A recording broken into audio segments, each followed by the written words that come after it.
As you know, Common Core was implemented. In fact, prior to all of us entering the State Assembly, we are part of what I would like to think of a reform movement in Albany. We're trying to make changes to things that we think have been bad. We believe Common Core certainly needs to be improved. And that's why we're here today, is really to hear you. So we're not really going to speak. We just want to generally introduce ourselves, and then we want to turn it over to each of you to have the opportunity, whoever, we have a sign-in sheet of people who signed in to speak, and we want to be able to turn that over to you and really listen to what your concerns are. So when we go back to Albany, we can bring those concerns to the governor, we can bring them to Commissioner King, and we can really try to change education. So we really only have one chance to educate our children, and we have to make sure we do it right. So I'd like to turn that over right now to my colleague, Assemblyman Joe Borelli.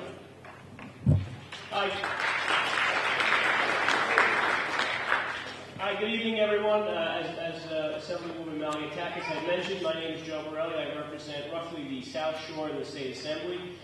First, I want to say thank you to our three colleagues from Long Island who did make a pretty lengthy journey to be here. Everyone here has been on the Belt Parkway, so you can certainly empathize with them. But that only goes to say that there are some people in this state legislature who do care about reforming Common Core, who do want to hear your concerns, because not everyone does. The truth is, the Common Core curriculum has been moving the goalposts for our children, and it's not been doing as it was advertised. When I was in 5th grade, I see some people here in their 30s and 40s and some older. When we were in 5th grade and 4th grade, we were worried about doing science projects, not actually being a science project ourselves. And I know that's what so many children feel like, and that's what so many parents feel like who are suffering along with their children doing these type of assignments. So without further ado, we really want to hear your testimony because quite frankly, like Nicole had mentioned, we are part of a reform movement who are trying to reform this. And we want to hear you because quite frankly, no one else will. And we are on your side. And I also want to add that how proud I am to see a room full of people who care about their children. This is the only forum like this in New York City to date, and I suspect that if we weren't in a community as close-knit and as so concerned with education as Staten Island, you wouldn't have gotten half the parents we have today. So give yourselves a round of applause for really being part of a great community that cares about your kids. And with that, am I going to... And with that, I'm going to introduce Assemblyman Ed Robb, who's the ranking minority member on the Education Committee, and he will... Then we'll start calling speakers. Thank you, Joe. Number one, thank you to my colleagues, Nicole Maliatakis and Joe Borelli, for having us here on Staten Island. Just quickly, this is the third of a series of hearings that myself, Assemblyman Graff, Assemblyman McDonough have been having on this issue. We had our first one about a month ago in Suffolk County, heard about 4 hours of testimony, had another one in Nassau County a few weeks later, heard about 5 hours of testimony that night. And from here, we're going to be up in Dutchess County tomorrow, and we're going a bunch of places in Western New York, Syracuse, and all over the places. And really, each day, one of our colleagues is calling us saying, I heard you guys are having forums. Would you be interested in coming to my part of the state? And our goal in doing these, as it has been in the other forums we've done, is to just give you an opportunity to talk. We're trying to really not stifle anybody's commentary. If you want to talk about any particular asset of this, we want to hear from you. And that's why we're here, not just to listen, but to actually hear you, so that when this is all over, we can put together all the testimony we've heard, come up with some recommendations that we'll send to the State Education Department, come up with pieces of legislation, like has already been done by my colleague Al Graff. So I would ask, though, everybody, as you come up as a speaker, and we have a long list of speakers, do your best, especially if you've submitted something in writing, to summarize your testimony so that we can hear from as many people as possible. And with that, I will turn it back over to my colleague Joe Borelli to call our first speaker. Okay, thank you very much. First, we're going to hear from some of our invited testifiers. First, we'll hear from Sam Pierazzolo, who is the president of the Community Education Council 31, which covers Staten Island.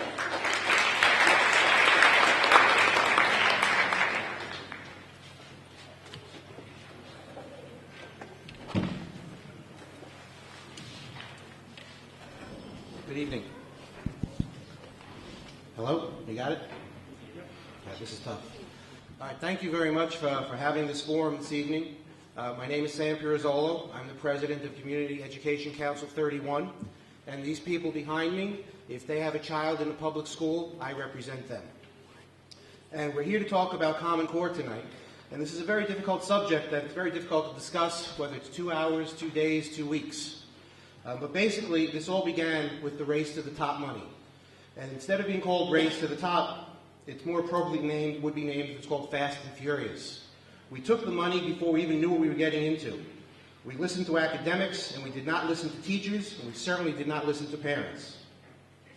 Tonight, I'm sure that you're going to hear that people are going to want a moratorium. They're going to want a moratorium on principal evaluations and on teacher evaluations as it relates to Common Core. I'm here to say that if that moratorium is granted, then I would like a moratorium on our students. We are tested on Common Core. So I don't think it would be fair for other people to let the buck pass when our students every year are tested on Common Core, or we face the final result. We don't get the benefit of the doubt.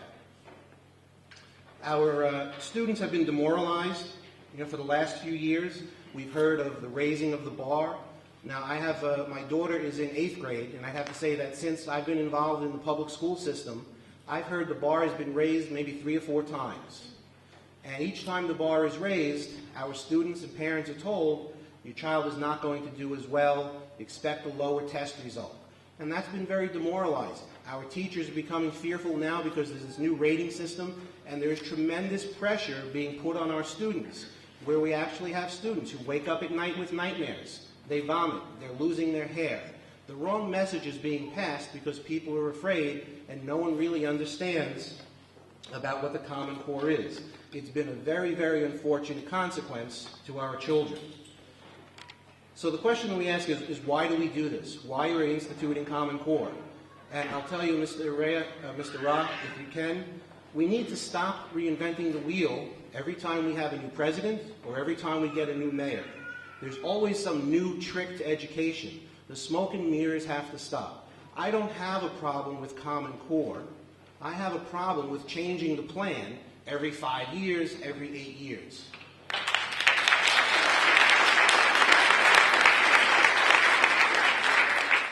So basically, we do this to close the achievement gap, to increase our graduation rates, so our children can be better prepared for college and careers. Well, guess what? Parents in Common Core have common goals. All parents want their children to be challenged in school. We want them to be critical thinkers and better prepared for college and for careers. That's not Common Core, that's reality. Historically, we know children from households with strong parental support do better. As I mentioned, I have a daughter, I also have a son. My wife and I will sit with my children every night and help them with their homework.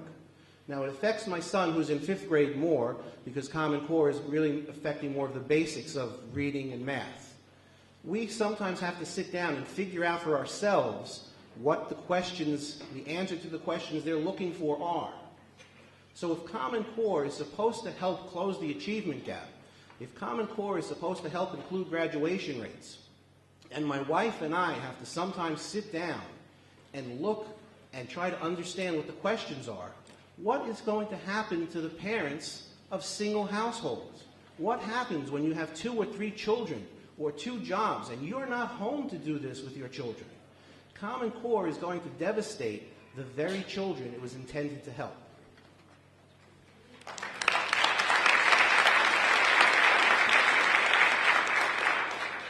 Now, it's very difficult to pinpoint blame for what I'm going to call as a monumental failure. We really didn't know what Common Core would look like.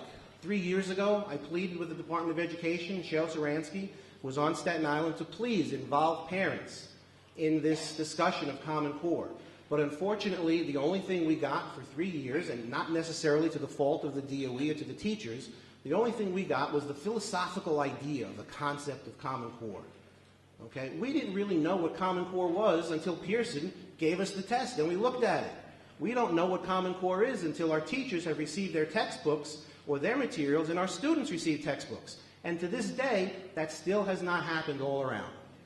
We have teachers and students who have not received their Common Core books, and we still have people who do not know what Common Core has looked like.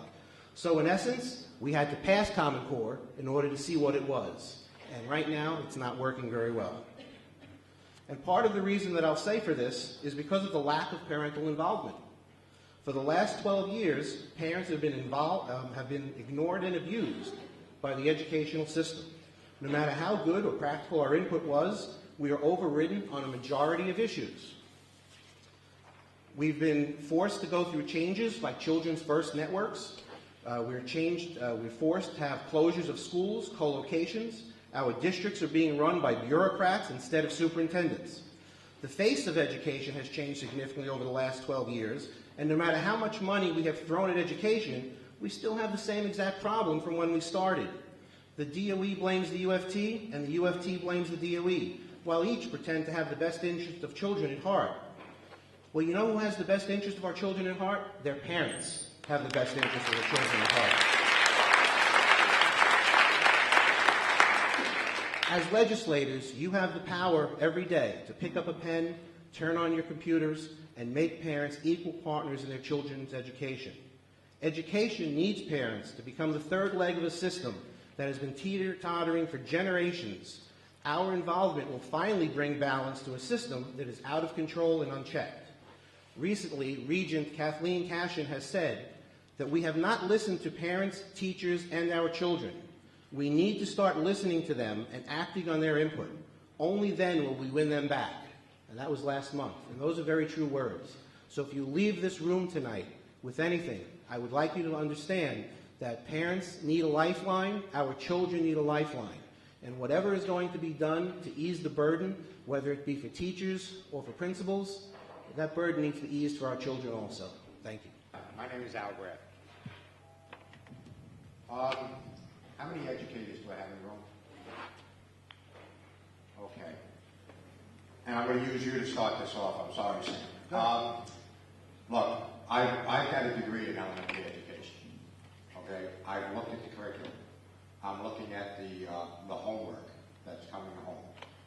And, you know, I'm talking to everybody in the audience here. One of the things I'm finding is it's not age appropriate and it's not developmental age.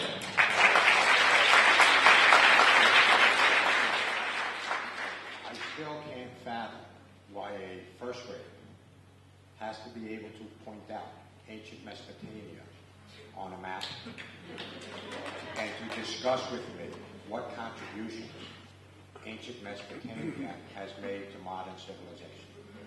Okay? They're 6 years old. Give me a break. Now, the other thing is, and the teachers out here, correct me if I'm wrong, okay? When you teach in a classroom, you teach to the middle of the class, okay? Then you give seat work to reinforce what you just taught. You'll give students that are a little more advanced a little harder work. But then what you'll do is you'll work with the kids that did not get the concept. That gives you time to be freed up to work with the kids that didn't get the concept. Under Common Core, I don't see you being able to do that. All right? And we're going to lose the kids at the bottom. We're going to lose the kids in the middle, and we're going to lose the kids at the top. So all I can say to you is one of the things we did is before we left session, I had a lot of parents coming up to me. We put in a bill for New York State to withdraw from Common Core and registration.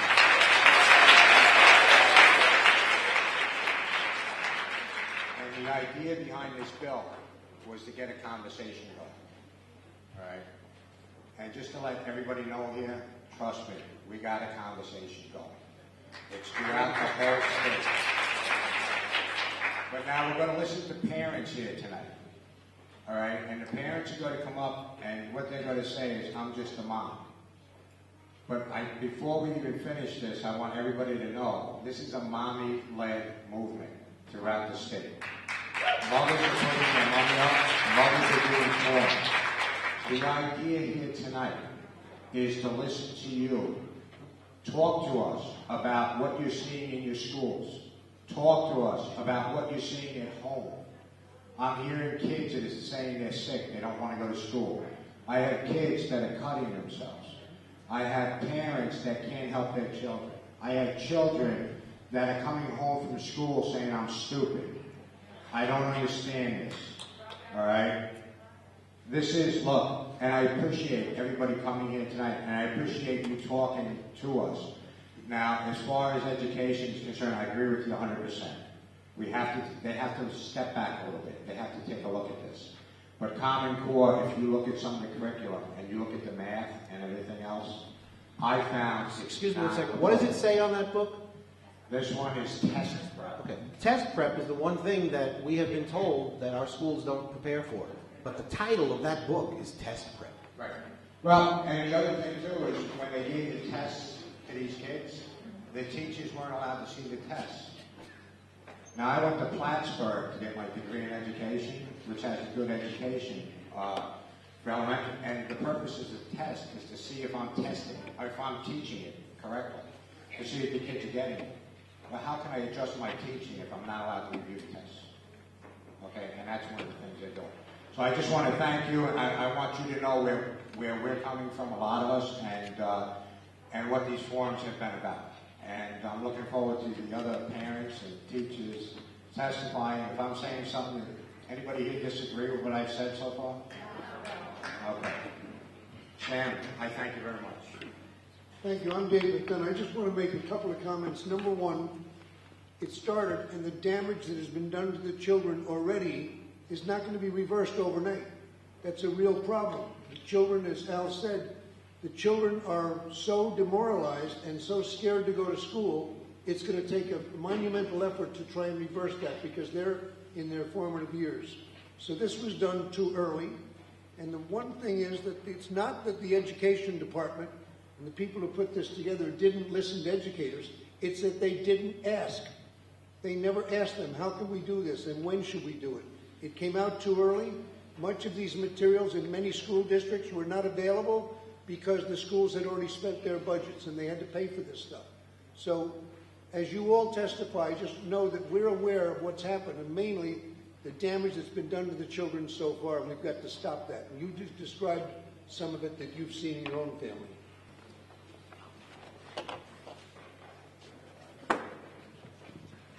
On behalf of the 200,000 members of the United Federation of Teachers, I appreciate this opportunity to address the issues concerning the rollout of the Common Core standards. Sorry.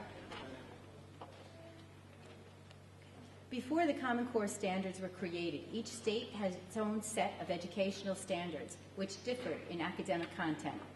The New York State Common Core learning standards were carefully corrected and crafted by experts to raise the bar and improve educational outcomes for students. Standards are not the same thing as curriculum. They do not show teachers how to teach or dictate teachers' lesson plans. Instead, these learning standards outline grade by grade the knowledge and skill set that students are expected to master.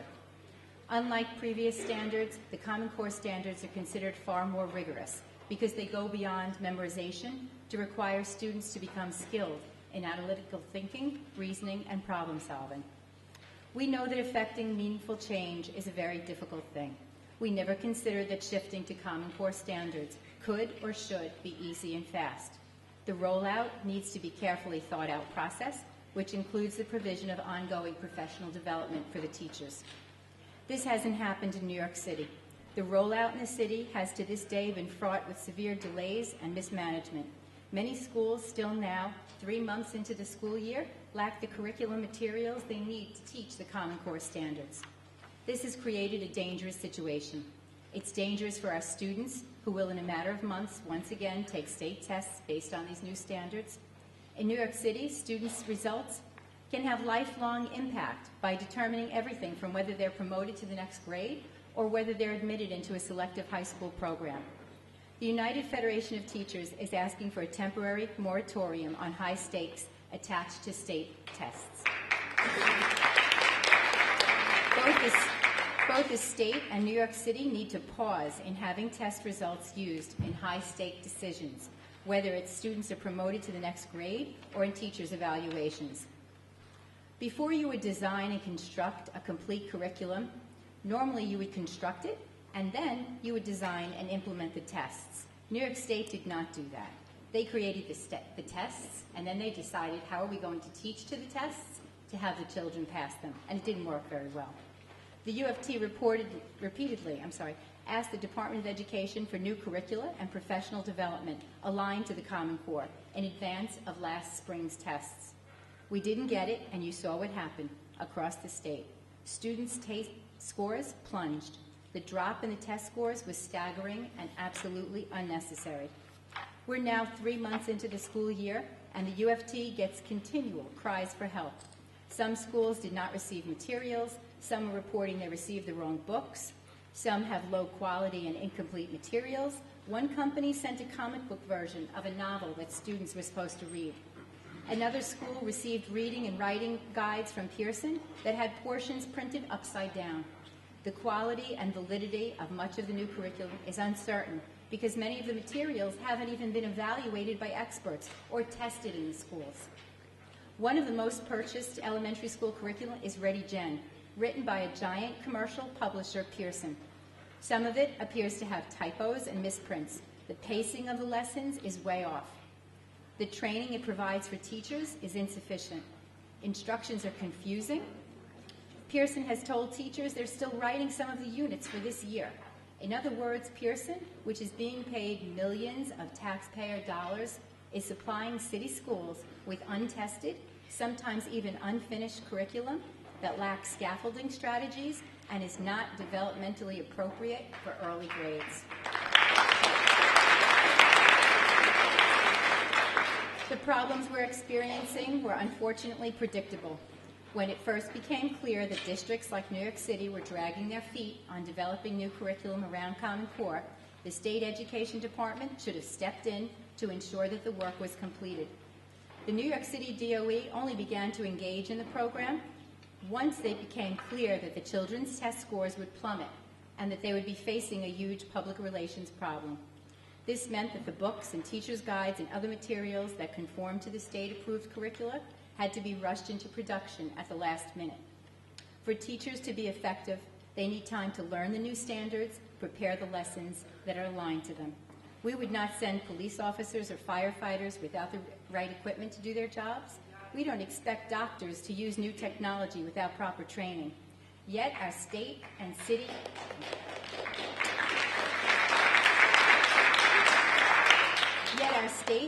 education departments have failed to ensure that educators had the training and tools they needed to shift instruction to an entirely new set of challenging standards for New York City's 1.1 million public school students.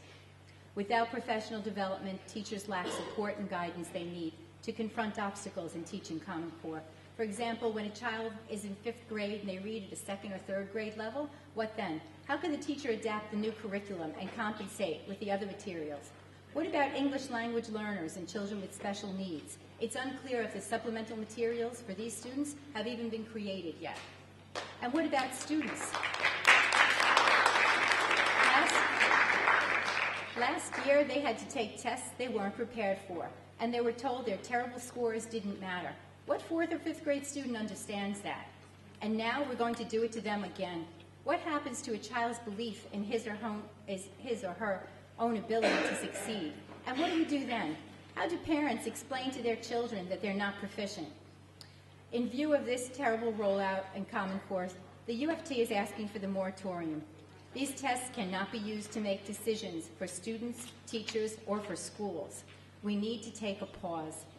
2 weeks ago, the U of T sent a letter to the State Education Commissioner, John King, detailing our concerns about the rollout of Common Core. The commissioner said that our call for a moratorium is a distraction.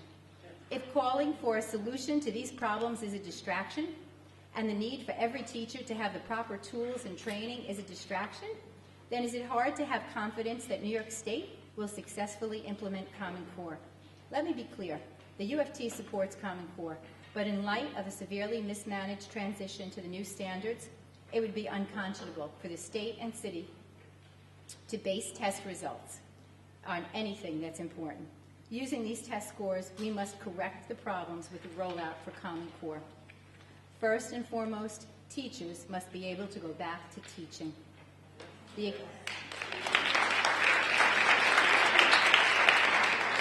city and the state must remember that test prep is not real teaching, and that high-stake tests are no substitute for real learning. We received reports that some schools are giving kindergarten children bubble tests. It's clear that this testing craze is out of control. Allowing our educational system to become centered around test scores and creating an environment where nothing else counts will do nothing but harm children in the end. The Common Core learning standards have potential to make a huge impact on the lives of the children if they are implemented properly.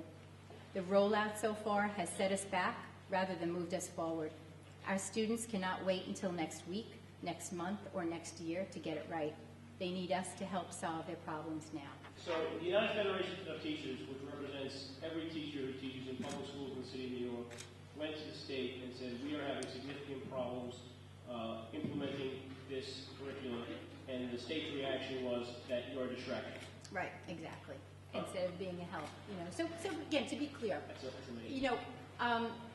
Before you mentioned something about Pearson, and you mentioned the Common Core standards. So we have to remember, Common Core standards were created to actually be a good thing.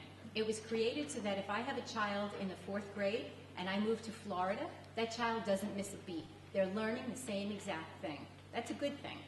And that we want children to be able to think, that's also a good thing. Okay? But we're taking children at one level, and all of a sudden, so let's say they're on the 1st floor, and now we're telling them, go to the 3rd floor. And we're not giving them a ladder, we're not giving them any way to get there. That's what happened. They were used to learning on one level, and then all of a sudden they were tested on a completely different level. This takes years to be rolled out properly. Okay? Pearson is not Common Core. Pearson was a quick fix. The Department of Ed realized that they had to implement Common Core, and the first group of people, or the first publisher that said, we have Common Core aligned curriculum, was Pearson. So what you read in Pearson and what you say, some of the vocabulary for kindergarten, should be 5th grade. That doesn't mean that's Common Core. That's Pearson's view on how to align them. We have some schools using Pearson, and the principals are saying this is ridiculous. The principals had to choose last year what books they can have, and they weren't even allowed to look at them yet. They weren't even created yet. So they quickly chose Ready Gen or Go Math without even seeing it, because they believed that it was aligned and we needed something in place. Doesn't mean that they're Common Core, and so often it gets interchanged. Well, have you looked at Engage New York? Okay, that was written by the state. Right. All right. And that's just as bad as the other stuff. It's difficult, All but right. any educator in the room could tell you when we teach children, we scaffold learning. So we start at the bottom, and then we give them what they need to get to the top. You're right, some of that is incredibly difficult. But we never want to say that it's too hard for the children. We want to give them what they need, and we want to do it slowly, and we want to do it carefully. And to do that, we need to give the teachers what they need. We need to give them support to help them move the children. I believe that the first thing we have to do is include teachers in the conversation. Absolutely. When we're writing the curriculum. Because what I can say to you is I've looked at this curriculum. I've looked at what Pearson put out. I've looked at what the state has put out. Okay? And, I mean, we have one of our colleagues that actually teaches math on a college level. And he's looking at the 5th grade math and going, I don't even know what the hell they're talking about. So, I mean, and I understand, and I hear this a lot when the union comes, they'll sit there and they say Common Core is a good thing, right? And, you know, the concept far away is a good thing. You know, that if my child, if I'm in New York today, okay, and over the weekend, Friday he's in class, and I go to Tennessee, right? On Monday he's in class in Tennessee. The teacher in Tennessee is teaching the same exact thing that day that the teacher in New York is teaching. But in order to get there, you have to have one entity, and one entity only, that's writing the curriculum for the entire country. And in that case, what happens is that would be the federal government would have to do that. And they can't even get up a website. How the hell are they going to write curriculum for the school? So look, the bottom line is, for decades, the state has written the curriculum. The state has guided education. It's in our laws that the state, what's not given to the federal government is left to the states. And we're being stripped of that. And I don't think, as educators, we were doing too bad a job, to be honest with you. Okay? There are some things that I think once the state, and I said this when I first got up there, that once New York State got involved in education, they screwed it all up. All right? Because when I went to school, like I've said to many people, right now we require every kid to get a Regents diploma. Why? Why? Okay? When I went to school, we had wood shops, we had automotive shops, we had electrical shops, we had a thriving grocery store. Okay? We gave a child an opportunity to choose between a Regents diploma and a general diploma, a career track and an education track. Okay? And to be honest with you, there's nothing wrong with being an electrician. Have you paid look, in my field, I hear this a lot. You know, we don't want the test the way it was rolled out. But to be honest with you, in my mind, as I read through this and the more I find out about it, we got to step back from all of it. We have to get educators involved in this. We have to talk to the teachers. We have to talk to the parents. And there's a lot of things in education that has to be fixed. But it's got to be fixed here. Okay? I can't have a company in Texas telling me how to educate my children in New York. It's a lot different. So I just want it, when the comment comes out that Common Core is a good thing, right? I don't see it.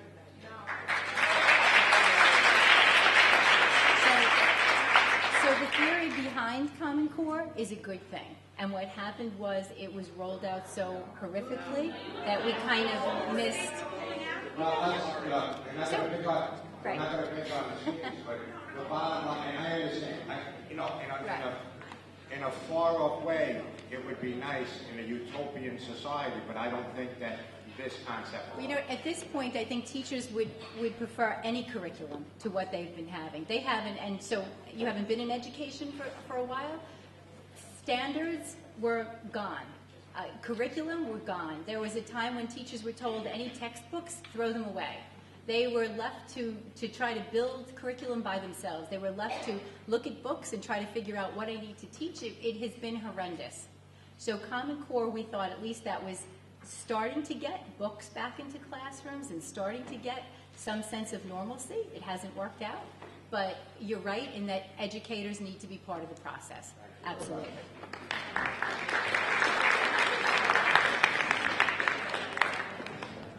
I'll just add before I call the next speaker that we did actually invite the Department of Education to answer some of the questions that you did raise, but they declined coming. So, and Commissioner King. He did commit, unofficially, he did commit to doing an event on Staten Island in the near future, so I will say that. If everybody agrees here, why are we speaking to everybody agrees? Because we're all on a bill to remove Common Core standards from the states, and we're trying to collect testimony from you guys that we can present as evidence in support of our bill. The panel has said it's perfect. But you're going to get us a lot of frustration from a lot of parents. That's fine. I get paid to represent you, and I want nothing more than for you to explain to me all your frustration. I am the husband of Mara, who works at PS55 right down the road. I get the frustration at home. I want to hear your frustration. I mean, to me, it sounds like the state keeps moving the goalposts on the kids, while at the same time the DOE is trying to make them kick frisbees. So it's just not working, and I want to hear your experience at home. But let's keep moving. Tell them, this is being taped, okay? It's going to be shared. There are people all over the state that are going to be listening to what you say here today. Understand something. One voice in a crowd can be ignored. Many voices in a crowd all saying the same thing at the same time, right, cannot be ignored. To add to that, this is not the first type of forum that we've done. We held one a couple of years ago on the MTA payroll tax, which was a huge burden on small businesses. We were able to get that repealed for the smallest businesses and for the parochial schools who were paying it. So these types of forums are important because what you tell us tonight, we're taking to the committee. This committee, when we go back to Albany in January, we're going to present it to the chairwoman of the committee and everyone else. And I think that, having this forum, the State Department is having them throughout the state of New York. They have not decided to have one yet in New York City, which is why Joe and I decided to take it upon ourselves to have a forum. And we believe that we can put enough pressure so Commissioner King will host a forum here in the near future, and that's what we're hoping to do. And so that's why it's just extremely important that you guys come up here, say what you have to say. Don't worry, we do agree with you. We are the ones that are advocating for you. That is our job. We will go to Albany and do that, but we're not the only ones that are going to hear it. Just to go back on the agenda, to make things quicker, I'm going to call people in threes, so we don't have to spend time for everyone walking up and down the aisles. So I'm going to call you guys in threes, and people can just sit in the front row, and then we'll continue in order that way. So the first three people we're going to have are Miss Linda Acevedo, Ruth Powers Silverberg, and Lauren Franzen. You guys can take a seat back in front. And then, of course, we'll start in that order, so Linda, Ruth, and Lauren.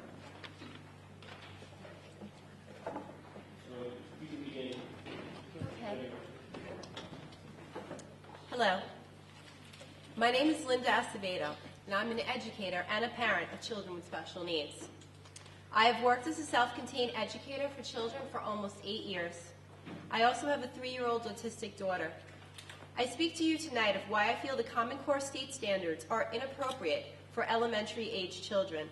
I leave its viability amongst older children for my colleagues to argue. I will speak of what I know personally. I know all children are special and that each child learns in their own way. I know that all children have the potential to learn at high levels. And I knew this before any corporation or foundation decided that these words would make a trendy soundbite for the media. I know that an IEP, when well written, is a golden ticket for children with special needs to learn at these high levels. However, I'm watching these legally binding documents being manipulated and ignored due to the pressures of Common Core. In district upon district, while Bill Gates and his friends try to convince the world that business savvy equates educational know-how, we New Yorkers know better after 12 years under Mayor Bloomberg's regime. This is happening because the Common Core is a one-size-fits-all system with no real room for differentiation, despite the fact that they try to say that there is. It is developmentally inappropriate, which is detrimental to a student's self-esteem. I refer you to the Washington Post and author Diane Ravitch to learn more. Ms. Ravitch was the educational secretary assistant, the assistant to the Secretary of Education. I'm sorry, I'm a little bit nervous. And she was actually one of the original supporters of Common Core in 2006. She has made it her life's mission to try to repeal that mistake that she has made. The Common Core model seeks to kill portfolio assessment in favor of bubble coloring and confusing extended answers that leave grown men and women wondering what the proper answers should be. Why would anyone want to do this? It's simple, money and lots of it. Pearson made a fortune from selling New York City ReadyGen and Park exams. Schools were encouraged to give up technology budgets to purchase the curricula. Although they tried to say that we were given it, it is not true. We gave up thousands upon thousands of dollars that could have gone to smartboards, laptops, iPads, and other things that would have actually taught our children career readiness in order to buy this curriculum. As many of the speakers have already intonated, many schools are still without books. Luckily, my school is not. However, in order to try to deal with some of those problems, I, as a teacher, went to the head of the Northern American division of Pearson myself, just to try to get some things fixed. So that's just something to think about. I had to go to their CEO to get something done. The fact that these schools don't have their books, the only way to describe that is shameful greed. Now, one thing that I'm going to go off script for just a moment because so many people have covered some of the topics I was going to cover. One thing that terrifies me as a parent of a child with special needs who is currently in the system at 3 years old is that the In Bloom network is using the Common Core as an excuse to gather our children's private data and keep it in an online way. To me, that's beyond shameful. That's criminal. My child's identity and data are private, and to have strangers rooting around in their lives that way, despite their assurances that it won't be used for those reasons. We all know the truth. Once something's on the internet, it is forever there. There is no such thing as deleting data from the internet. If you put my child's Social Security on the internet, it is only a matter of time before a hacker has access to it. And in a world with identity theft, to do that is unconscionable. And the reason that they're doing it is to sell data programs and other items so that my child with my IP can learn at a differentiated level. My child doesn't need a $50,000 program in their school to teach them. They need a teacher who's allowed to teach.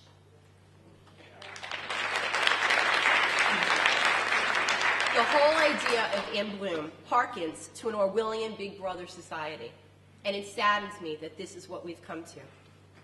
We entered into Common Core servitude with the promise of federal Race to the Top grant money. This money is being used to coerce the states into adopting it. This coercion has been costly to school districts. More money is being spent at the local level than is being provided by the government. These rising costs force districts to cut back or eliminate arts, music, elective, and sports programs. As an educator, I've seen it firsthand in my school. We've lost our music teacher this year. We are using funds that we have gotten through other sources, including the PTA, just to give our students some form of arts, and only because the parents demanded it, and it wasn't my administrator's fault. This was forced upon her from above, and anyone who tries to say differently is lying. Now, it saddens me because we chastise our government for spending what it does not possess, and then we turn a blind eye as the states do the same thing to our school budgets. At its heart, Common Core is an agenda of corporate reform, which is concerned only with profits and not the well-being and success of our children. Bill Gates has bought and paid for a generation of workers and consumers who are taught not to think, but to bubble. And just a quick real-life experience as to how this is true. Little by little, how this testing mentality has literally permeated the thoughts of the children who are now becoming our workforce. I had a family member tell me a story of someone who interviewed with him and did poorly. And when they realized that they did poorly, they asked if there was any type of test they could take. And he had to look them dead in the eye and say, no, this was the test. They don't understand it. We're raising children to believe that the test is the be-all and end-all of their education. And they're losing sight of the fact that to learn to love to read, to learn how to do the type of math that bends the mind and broadens the horizons, it's just being lost. And all I can say is that I implore you, as an educator, as a mother, and as a person, please take a stand for us tonight. We are the children's advocates and the guardians of their future. And please remember that, while with all due respect to Ms. Penny, I have great respect for Ms. Penny. I've actually spoken to her at different events. I don't agree. There are some things that are too hard for a child to learn at a certain age. You can scaffold anything you want, but if something is inappropriate developmentally, all the scaffolding in the world isn't going to change that.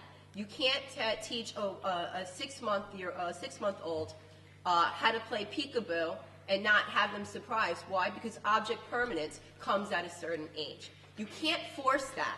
You can't create that magically just by saying, okay, we're going to scaffold. It's not true. And as an educator, and long before I worked for the Board of Ed, I worked as a preschool teacher in many private schools. I have been working in the education field on and off in one capacity or another since 1998.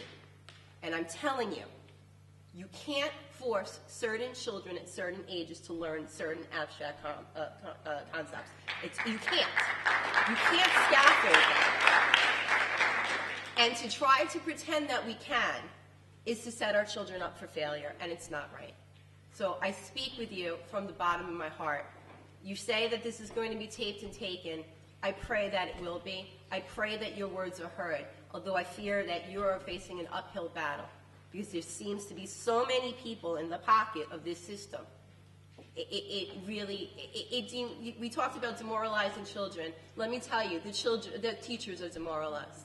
Watching my special needs kids struggle, knowing that they are three grades below reading level, and I'm not allowed to give them second grade text. It's not right, and it shouldn't be allowed. And I thank everyone for their time tonight.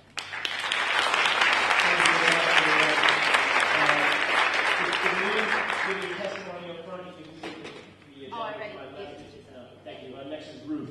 Ruth Bauer-Silver. Hi. Thank you so much for having this here.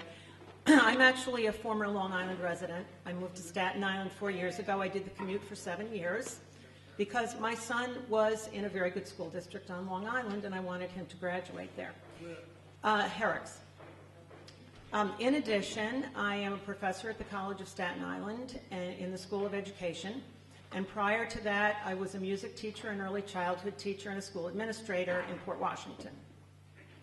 And I'm not going to repeat the wonderful points that so many people have made, but I'm going to tell just a little story, which relates to one of the things, Mr. Graff, that you were talking about. I went in to observe in a school today, and I went in, and there was a teacher who was teaching a lesson for which the Common Core standard is, I always have to look at these things, the child will mentally add 10 or 100 to a given number, 100 to 900, and mentally subtract 10 or 100 from a given number, 100 to 900. And one of the examples is blank is 10 less than 603. It's the second grade. 29 students in that room. Now you tell me how a teacher is going to work with 29 students. And the argument that we get every time we bring this up is it costs money to reduce class size. That's true, it does cost money to reduce class size. I'll bet it costs slightly less than New York State is paying to implement the Common Core.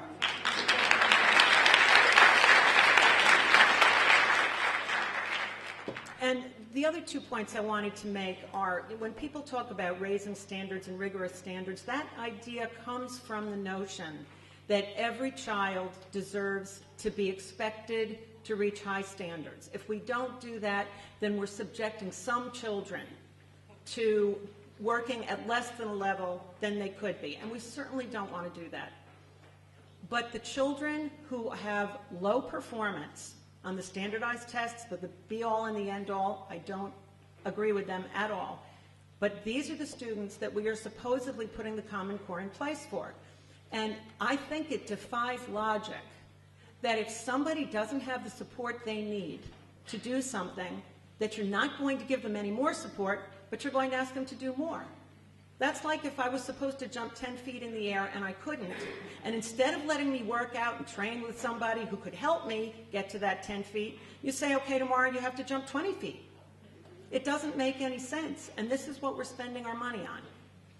The last point I wanted to make is that I am a professor in a college, and I don't know if my Staten Island resident colleagues have ever seen the graduation at the College of Staten Island. It was very moving. We have a tradition. At the end of the graduation, the president has now had each group of graduates stand up, and then he or she says, okay, and now I would like every person here who's graduating, who's the first person in their house to graduate from college, to please rise. And I turn around, because I get to sit in the front, and I turn around, and every year I start to cry. And then he says, every person who's graduating who's held a full-time job while they were going to school here. And you turn around, and more than half of them are standing. This is the argument that we're getting is the reason we need this college and career readiness preparation is because students are going to college unprepared. No, we've made college accessible for more and more people every year, and we should be proud of that. And if that means that sometimes they're not coming in with the skill levels we would like them to have, we certainly need to solve that problem. But the Common Core is not going to solve that problem, or we at least have no evidence that it would. And finally, I just want to say that As a college professor, of course I want my students to read and write well, but there's a lot of other things I want them to know that are not in the Common Core. Things like being a member of a classroom community. Things like believing in your own voice so that you'll participate in class and not sit there afraid to say what you think because you're not sure if it's going to be okay. Learning takes risks. We need to be helping our students develop the mindsets that allow them to take risks, say what they think. That's what we do in a democracy. That's what we need to be teaching children in school, not how to mentally add 10 or 100 to a given number, 100 to 900. Thank you.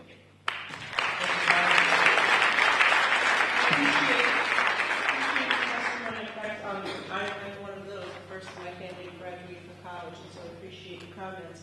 But as a college professor, I thought you'd be unique in answering this question. I know Commissioner King had said that Common Core was designed to be sort of like a back map, that you go from college, and what they did was they back mapped the curriculum, and that's how they came up with this. Can you just comment on exactly, it's my understanding.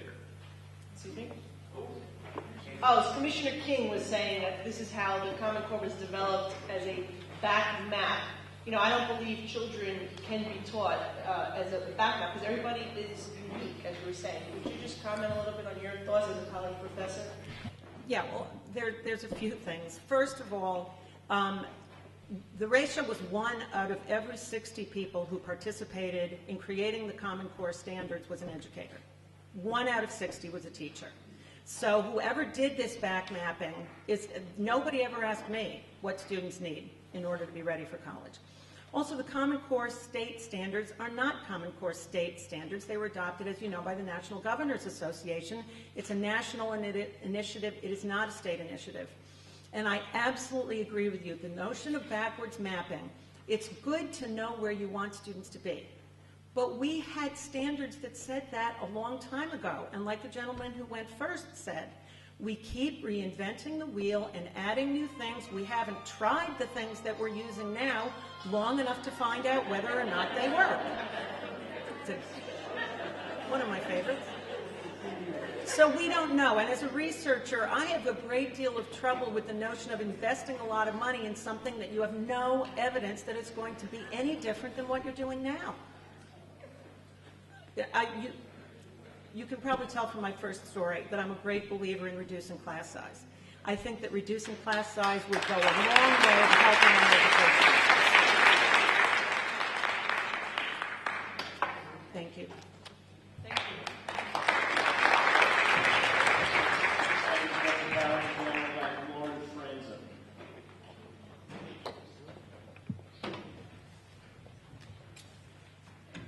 Hi, my name is Lauren Franza. I have a little girl in first grade. She's a bright young little girl, and she loves schoolwork. She's enthusiastic about reading and math, and my daughter's enthusiastic about reading and math, and this year she brought home a Go Math workbook. So that caused me to begin to research a little bit about the Common Core. So I researched and found a few things that bothered me as a parent. The first being, I looked to see where the early childhood educators that approved the curriculum for the lower grades. As I looked through the curriculum on Engage New York, I saw that some of its content didn't seem suitable for a first grader. So then I began researching some more. And I saw that Dr. Sandra Stosky, a leading authority on English language arts standards and a member of the Common Core Validation Committee, refused to sign off on the ELA standards, and she testified against the implementation of Common Core. Then I saw that Dr. James Milgram, a leading authority on math standards from Stanford University, and a member of the Common Core Validation Committee, he also refused to sign off on the math standards for Common Core. Mr. Zeev Warman, a U.S. Department of Education official under George W. Bush and co-author of the book Common Core Standards Don't Make the Grade, also testified against the implementation of Common Core. Dr. Gary Thompson of the Early Life Child Psychology and Education Center, he also testified against the implementation of Common Core. These people were on the board of making and developing the Common Core. So as a parent, I am scared to even keep my daughter in the public school system. because I'm not sure that in 5 years when they decide that this doesn't work, where is this going to leave her? Where?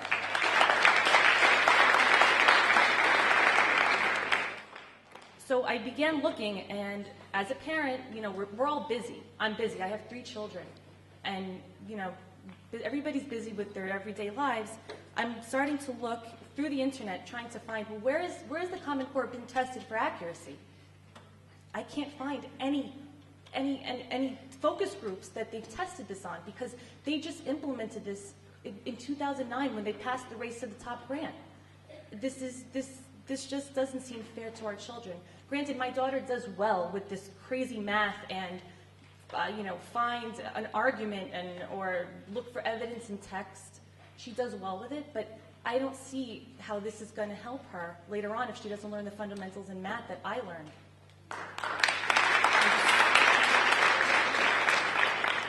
So I also continued looking through, and I also found that as my daughter begins to advance in her education, that when she gets to high school, that they're removing English literature from the curriculum and replacing them with informational texts, which some of these texts seem to have very sensitive subject matters, and they give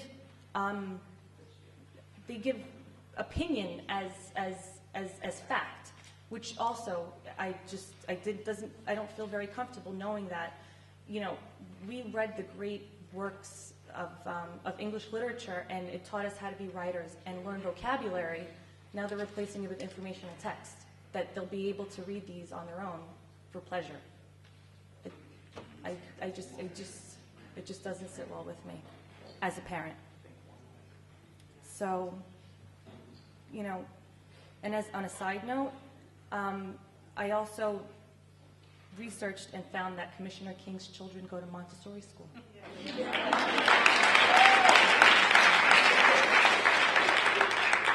Thank you much, Ms. Franz. The next 3 individuals would be... No, my son is 3, and my baby's 1. Right. And how does, you know, you did a lot of work. You did a lot of work on the internet. But how's this affecting your household? How's it affecting your daughter? My daughter's very enthusiastic about learning. She reads at a very advanced level. She gets very upset sometimes when she doesn't understand what they're asking, because some of the math, the Go math, is very odd, leaves a lot of blanks, has a spiral, you know, trying to incorporate different thoughts. She does get a little frustrated for trying to find evidence in text. I mean, she's 6 years old, you know. It becomes frustrating because you can see they become frustrated.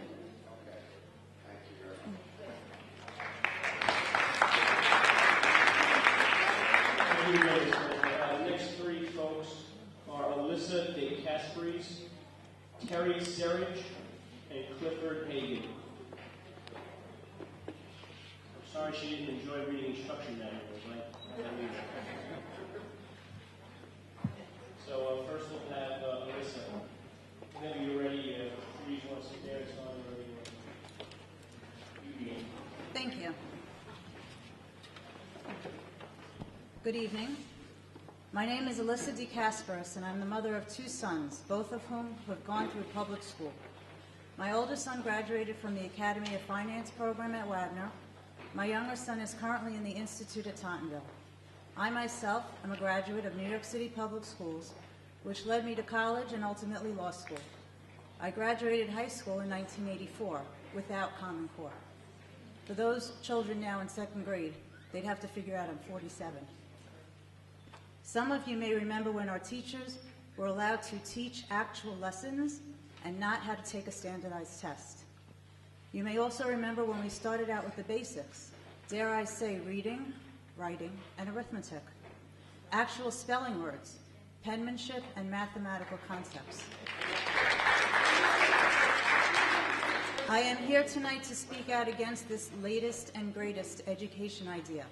And based on all the changes that I have seen over so many years, a new concept that will go the way of the dinosaur. And yes, I learned about dinosaurs in elementary school, as quickly as it appeared. How many programs have we been through, all in an effort to increase standardized test performance? What happened to individual creativity and educational choices? Personally, I don't wish to live in a world of Stepford wives. I am concerned about the pressures we're putting on our children. The Common Core standards will require younger students to learn at a faster pace than ever before. That which was taught in second grade is being taught in kindergarten. I'm sure some of you remember kindergarten as the place you learned the alphabet and how to play nice in the sandbox, social skills and how to share, how to take turns.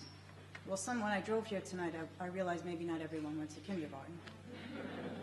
But in the end, how to move from your parent or guardian to the outside world. The Common Core standards will, in my opinion, only serve to produce a more anxious student. It is my understanding that not only are the Common Core standards somewhat vague and broad, but they are currently only associated with English, language arts, and mathematics. So for science and social studies, these standards don't exist. Does this mean that we're only looking to standardize our children in English and math and the rest of their education is not important? I would ask those of you who found interest in science and social studies to evaluate what that means for our children. I also understand that the Common Core standard assessment will not have an equivalency for students with special needs. Standard means that 100% of a school's population will have their results reported for accountability purposes. I would hope that my understanding is wrong. How can we ignore any child's needs?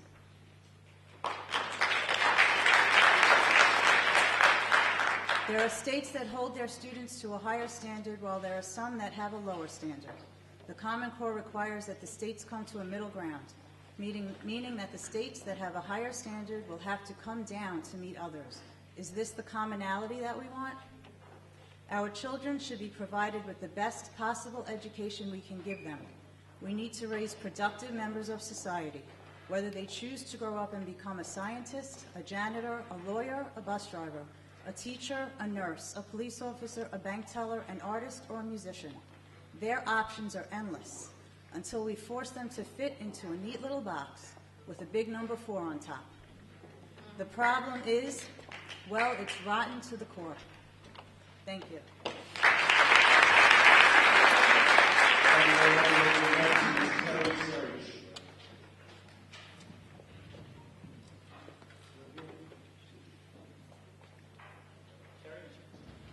Terry's not here. Okay, next is Cliff Hagan.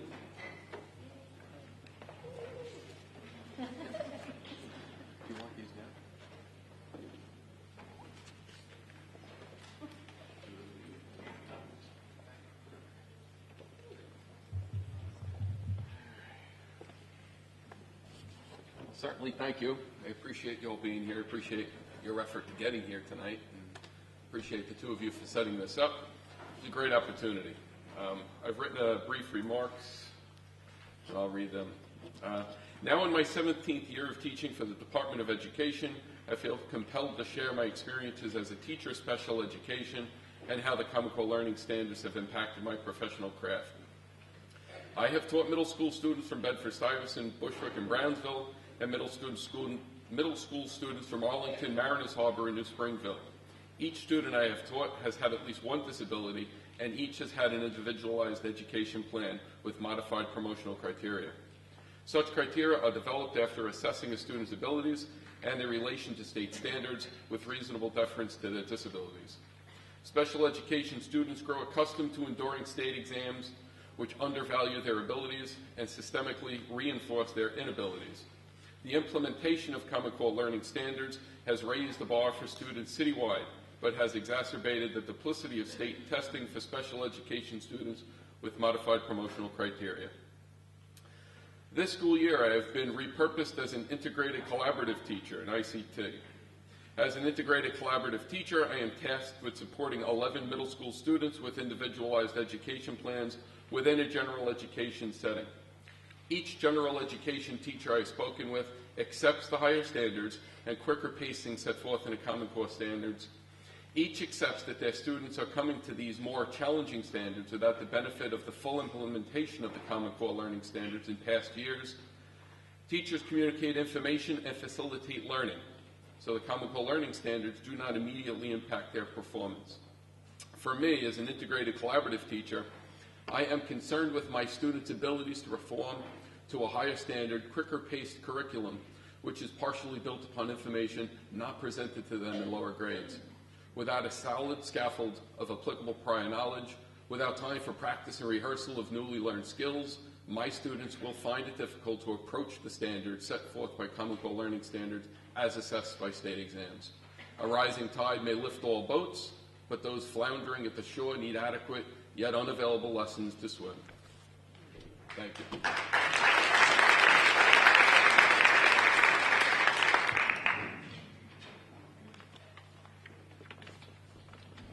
All right, I'm listening here that you're accepting it and that you're trying to work with it and that, you know, it's hard for your kids. But I can't help thinking that you're trying to put a square peg into a round hole. Yes, and as a special educator for many years, trying to meet the state exams is very difficult for a child with disabilities. Right. Now, my question is, I understand you're trying to do what they're telling you to do. Yeah. But let's get to the bottom line. Yeah. Your readings, is it appropriate? Is it developmentally appropriate? Reading. The curriculum. I would say no. Found it to be developmental? For me, no, not in my experience. And for your special ed kids, does it actually look and say that they may have a learning disability, and does it No. give you room in order to guide them, to bring them up to speed? No less, no more than what had been passed. Okay. So basically what you're saying here to me here, and I listen to you carefully, is I will do my best to implement this because they want me to. As a teacher, yes. I will teach what I'm asked to teach. But it's not. Whether or not that, yeah. Whether or not But you have special ed students, and that's why you're trying to do it, because they're all special ed students, correct? all of my students have disabilities, yes. Okay, thank you. Appreciate the opportunity. Thank you. Thank you, Cliff. Next three individuals will be Tony Pistoza, Frank Squiccerini, and Carol Gray. You can make your way up. And Tony, we'll start with you.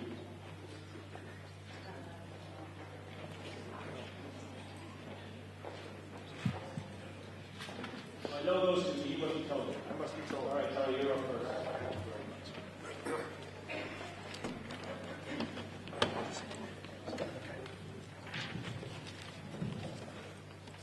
First of all, I'd like to say thank you very much for providing me this opportunity to speak. What I'm going to say is probably a little redundant. I am currently a teacher in New York City Public High School. I've been a teacher for 25 years. I teach math, both at general ed kids, and also I also teach special ed, so I do both. So I'm fairly familiar with both the curriculum and the topics. I am one of the lucky ones. I do not have to teach Common Core this year, and I thank God for that, because I see what's happening in the schools and what's happening to my colleagues who do teach math, not so much the English. Here's what I see as the primary issues, and again, I apologize if I'm being redundant. First of all, Common Core's curriculum makes an incorrect assumption that students have the necessary foundation to do the presented topics. The topics are way too advanced for most students, except for those who are exceptional students, and basically those kids can learn probably anything from anyone because they are exceptional. There's no flow to the topics. The topics jump around. There's no continuity to the topics. Topics included are so abstract that learning will be difficult for high-level learners and impossible for low-level learners. Also, there are way too many topics to be covered at each level, not allowing proper educational time per topic. So what they're doing is rushing through each topic, saying, okay, here it is, I hope that you learn it, and let's move on to the next one. Complex topics are presented way too early, as has been said, in the student's academic career, so there is absolutely no opportunity for if not the average, but most students to be able to comprehend the material that they're learning. And lastly, in terms of the course curriculum, teachers are expected to use technology in every lesson. That's great if you come from a district where there's money. There are multiple schools that don't have the technology, and if they do, it's almost impossible to maintain it on a day in and out basis because you're not talking about blackboards and chalk anymore. You're talking about smartboards that cost $15,000 and they have to be repaired because they're used very frequently. In terms of textbooks, the one thing I've gotten so far from this committee is almost every person who's come up here has mentioned a company that is a textbook-driven company. Many schools have not received the textbooks. How can a teacher be expected to teach a curriculum or anything when they don't have the textbooks presently? And it also, I would like to say, and as I'm going to reiterate, it appears that the driving force behind Common Core are book companies. They're making huge profits at the expense of student educations. And I would like to say, this is just in New York State alone, I'd like to remind people of Math A and Math B and the millions, if not billions of dollars that was wasted. And this, you're talking about core curriculum, is nationwide. Imagine the amount of money that is being spent. Implementation has been said.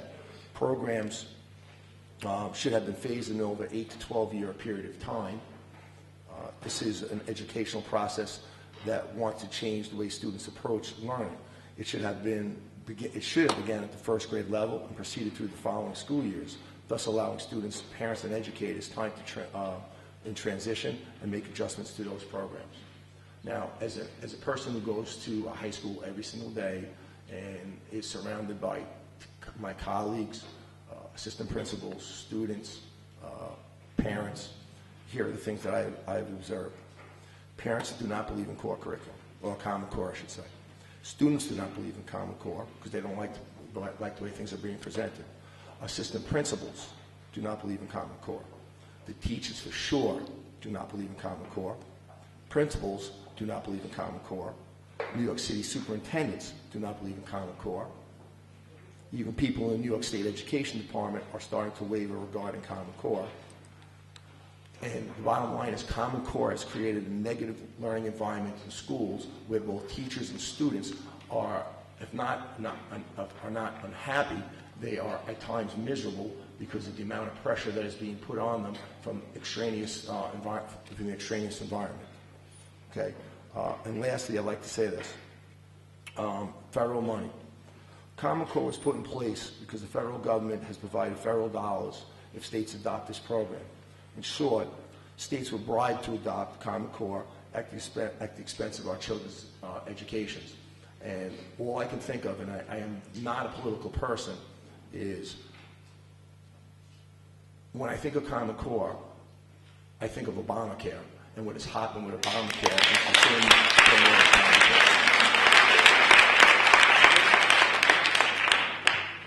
Thank you. Thank you, Tony. I guess Carol, since you're sitting there, let's skip Frank real quick. No. Go.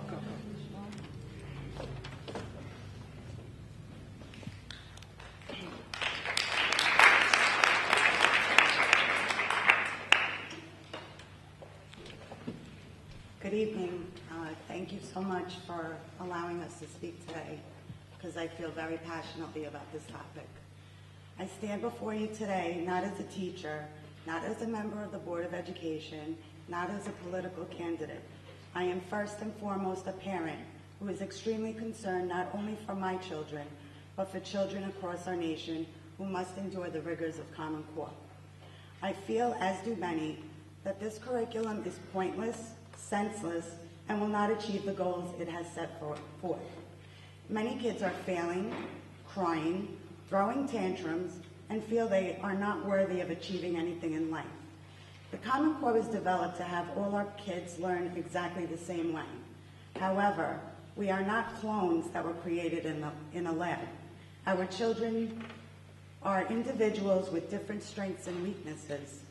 They must learn to overcome their weaknesses in their own time and not have those weaknesses destroy the strengths that they possess. It is unfair that these kids must rush through lessons, whether they understand the material or not, in order to meet the demands of the Common Core. Please try to remember these kids are human beings, not machines. Our government, along with the Board of Education, has implemented the Common Core as a stepping stone to compete with other countries' education like China, Singapore, and countless others overseas. I wonder if they care about the high suicide rates among their children because of the pressures they endure to achieve the best education. I cannot understand what was wrong with the education system prior to the implementation of Common Core. Are we not surrounded by millions of doctors, surgeons, lawyers, bankers that learned the way we learned back then, back in the day? I know many parents are here because they themselves do not understand the homework as well as the content of what their child is learning. If we, as full-grown, educated adults, do not understand, what makes you think our children will? In addition, without their full grasp of what they are being taught, who do you think ends up doing the bulk of their work or projects? We do. Obviously, if we are doing their work, they are not truly learning the material. You must also consider people's lifestyles. In this day and age, most people are two-income families. Both parents work, therefore there is not enough time in the day to handle 4+ hours of homework each night, especially those parents who have multiple children to worry about, as well as kids with various types of learning disabilities. We cannot sacrifice one child's education for another, as we are sometimes forced to do. Have you also forgotten about other activities in our lives, such as religious education, sports, and among other things? Are we just supposed to turn our backs on the things that are just as important to a child's well-being as education is?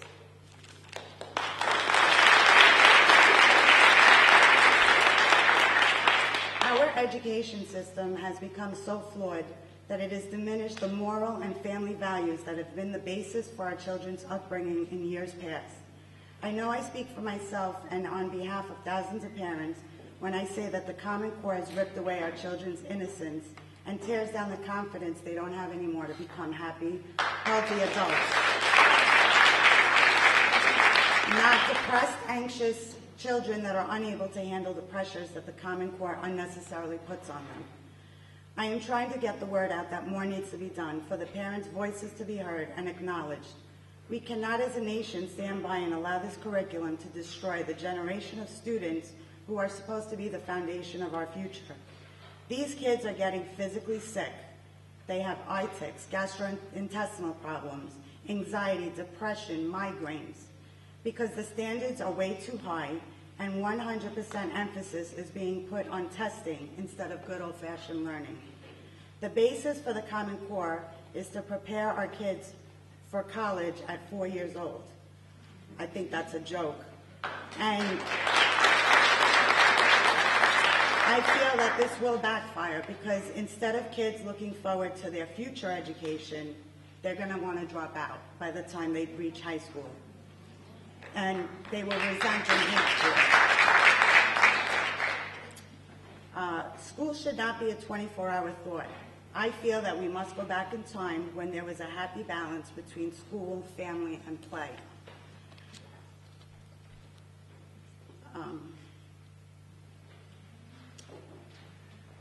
Actually, one more thing I wanted to add about, they were talking about the inappropriate content that our kids are getting.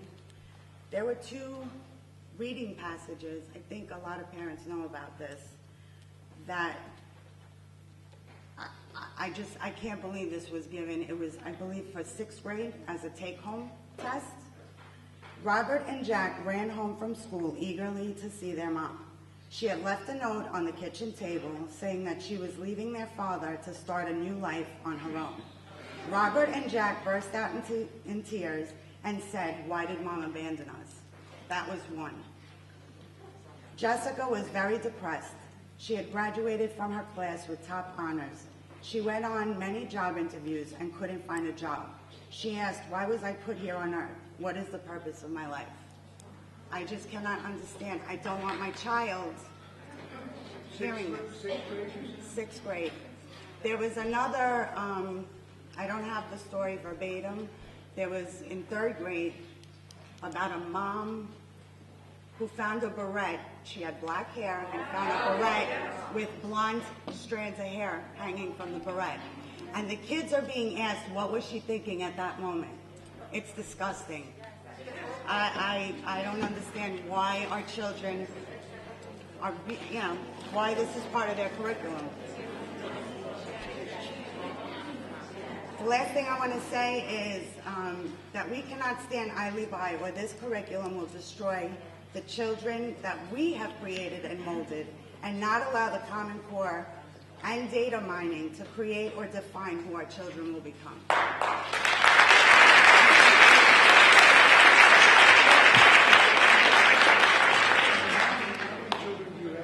I have two daughters. One is in 5th grade and the other one is in 2nd.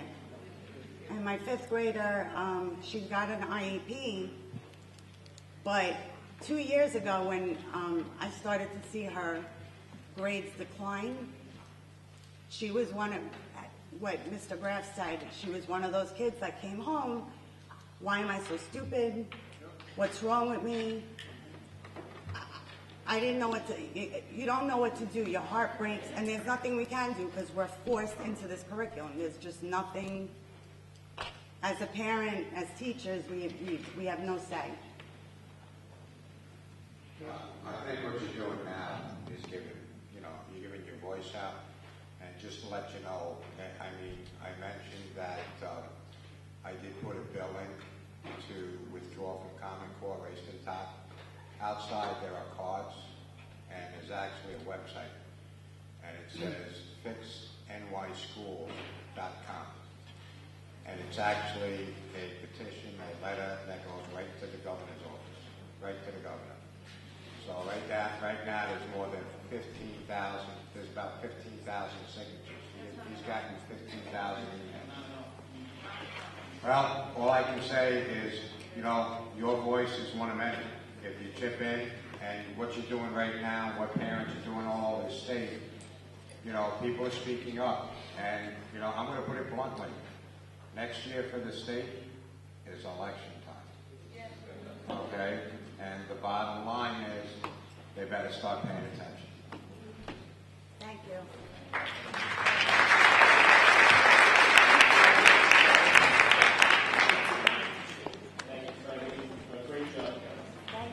Good evening. My name is Frank Scicciarini. I'm the first Vice President of CEC 31, the Community Education Council. First off, I'd just like to say thank you to everybody who has came here tonight. I am a little disappointed in the response. I thought this would be a packed meeting with the amount of complaints and calls we are getting at the CEC office regarding the Common Core standard. Part of the problem is when this hit the schools, let me think. No, I know, but when this hit the schools, it didn't get put out to the parents. So this should have been put out to the parents from each school. And every PTA should have put this out. There's nobody here. What I wanted to say about the Common Core standards now is, we're in trouble when some of the first things we're getting in the mail, aside from yours, is advertisements from Huntington, Kaplan, and Sylvan. And it says, Learning Center helps raise families' awareness and understanding of Common Core state standards. And we will help your child. Of course, it's $65 an hour. They'll help our children learn the Common Core standards. Same thing. New York, Tennessee, and Colorado, I believe, were the only 3 states that rolled this plan out the first year it came out. 5 states totally pulled out of it. Originally, I felt that maybe this program should have been rolled out from K to the 1st grade and then grandfathered the kids who were already in it. Evidently not. After my 5th grader is doing 8th grade algebra work, when last year we had at one of our meetings, Shale Saransky, the number 2 person in the DOE, who said 5th graders definitely do not have 8th grade work. There's a question right here from her lesson last week. Dwayne has 12 times as many baseball cards as Tony. Between them, they have 208 cards. How many baseball cards does each boy have? Now, this is a 5th grade book. That is 12x plus x equals 208, okay? That's an 8th grade algebraic equation, okay? And also, when it came to division and multiplication, they basically told the kids, forget everything you've learned in the past, throw everything out the window, and we want you to turn a 3-step division and a 3-step multiplication question into 7 to 9 steps. Again, you have to make all these boxes. And if you don't do it this way, you're not going to get credit on the state test. So you're in line to get left back if you're not following this. And once again, I have 3 daughters. One's in high school. It's not affecting her that much. But the 8th grader it's affecting and the 5th grader it's affecting. Same thing. When everyday math came out, people didn't realize it was a disaster until those kids hit the 6th grade. Then all of a sudden they got hit with the real math that they had to do. So, you know, people need to stop. And again, a gentleman here compared it to Obamacare. Needed to read the legislation, our state regents and our board. And we're asking you as members of our assembly, you know, especially with mayoral control, this has all been a catastrophe. I know the 2 of you weren't on during the 2 votes, but it has been a catastrophe, especially my 13-year-old. She went from the eye doctor, from the serious headaches every day, to the neurologist, now to the stomach doctor, pediatric stomach doctor. Can't deal with her that he had to actually send her to an adult stomach doctor because of the type of medication she's going to need. And the same thing, you can't blame the teachers for not knowing the work. They only got the work 2 months ago. Some schools still don't even have books, we're being told. And they're not letting that out because they don't want the parents to know that they don't have the books yet. I mean, we need to help these schools or help these students. And something needs to be done now before the tests come in March and April, when these kids start panicking that they're going to fail the test as they did last year. Okay? That's all I have to say. But I'm pleading to you to help us. I know you said there's ways of doing things. It's an election year, but this needs to be stopped before it goes any further. Yes. This is only one of them, all right? Dwayne has 12 times as many baseball cards as Tony. Between them, they have 208 baseball cards. How many baseball cards does each boy have? So basically, you don't know what Tony has, so Tony is X. So I have an accounting and an economics degree, so I have a pretty extensive math background. The only way I was able to teach my child this was to do the old-fashioned algebraic question, whereas x plus 12x equals 208. Get rid of, make that 13x. 13x equals 208. Divide 13 into both of them. X equals 16. Thank you. 5th grade. But they're not teaching them that way.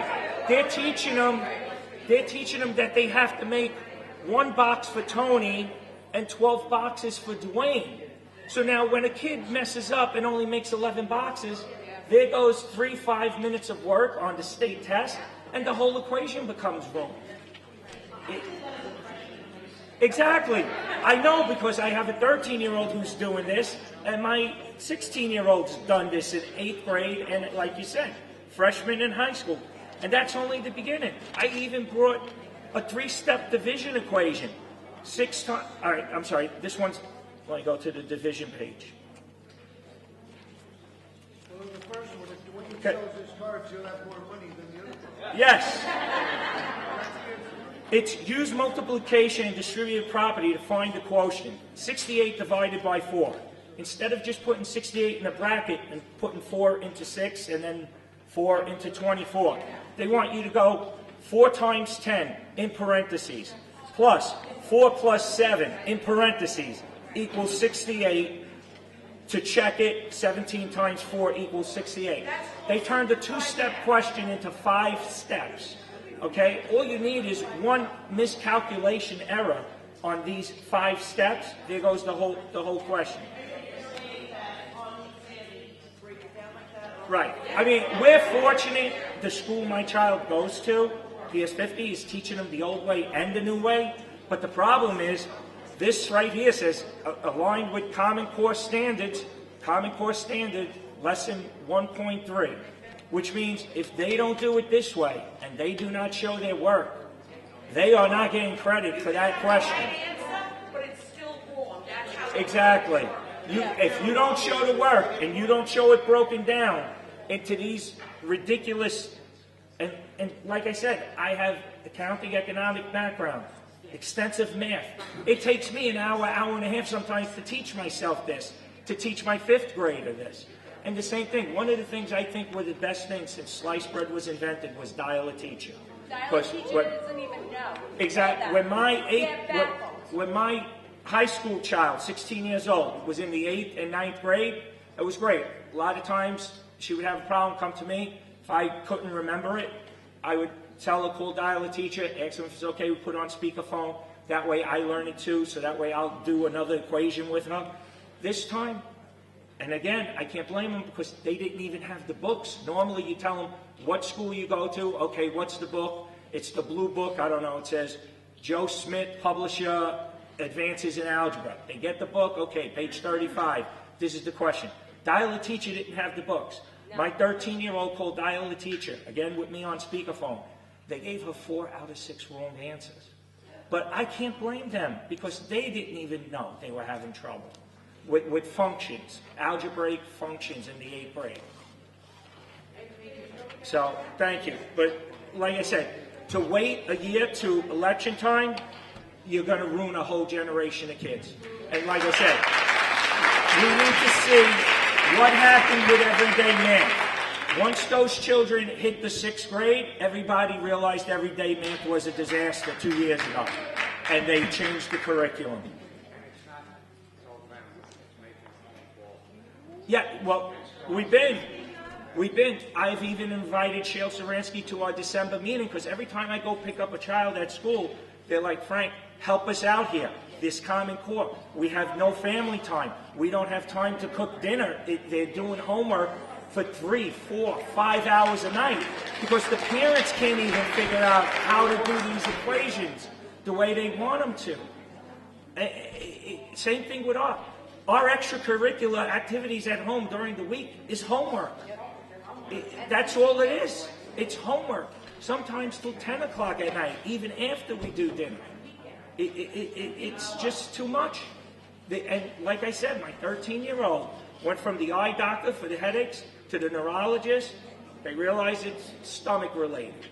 Pediatric stomach doctor says, listen, the medication she needs, these are the adult type. I'll write you a letter because normally they don't take them until they're 16 or 18.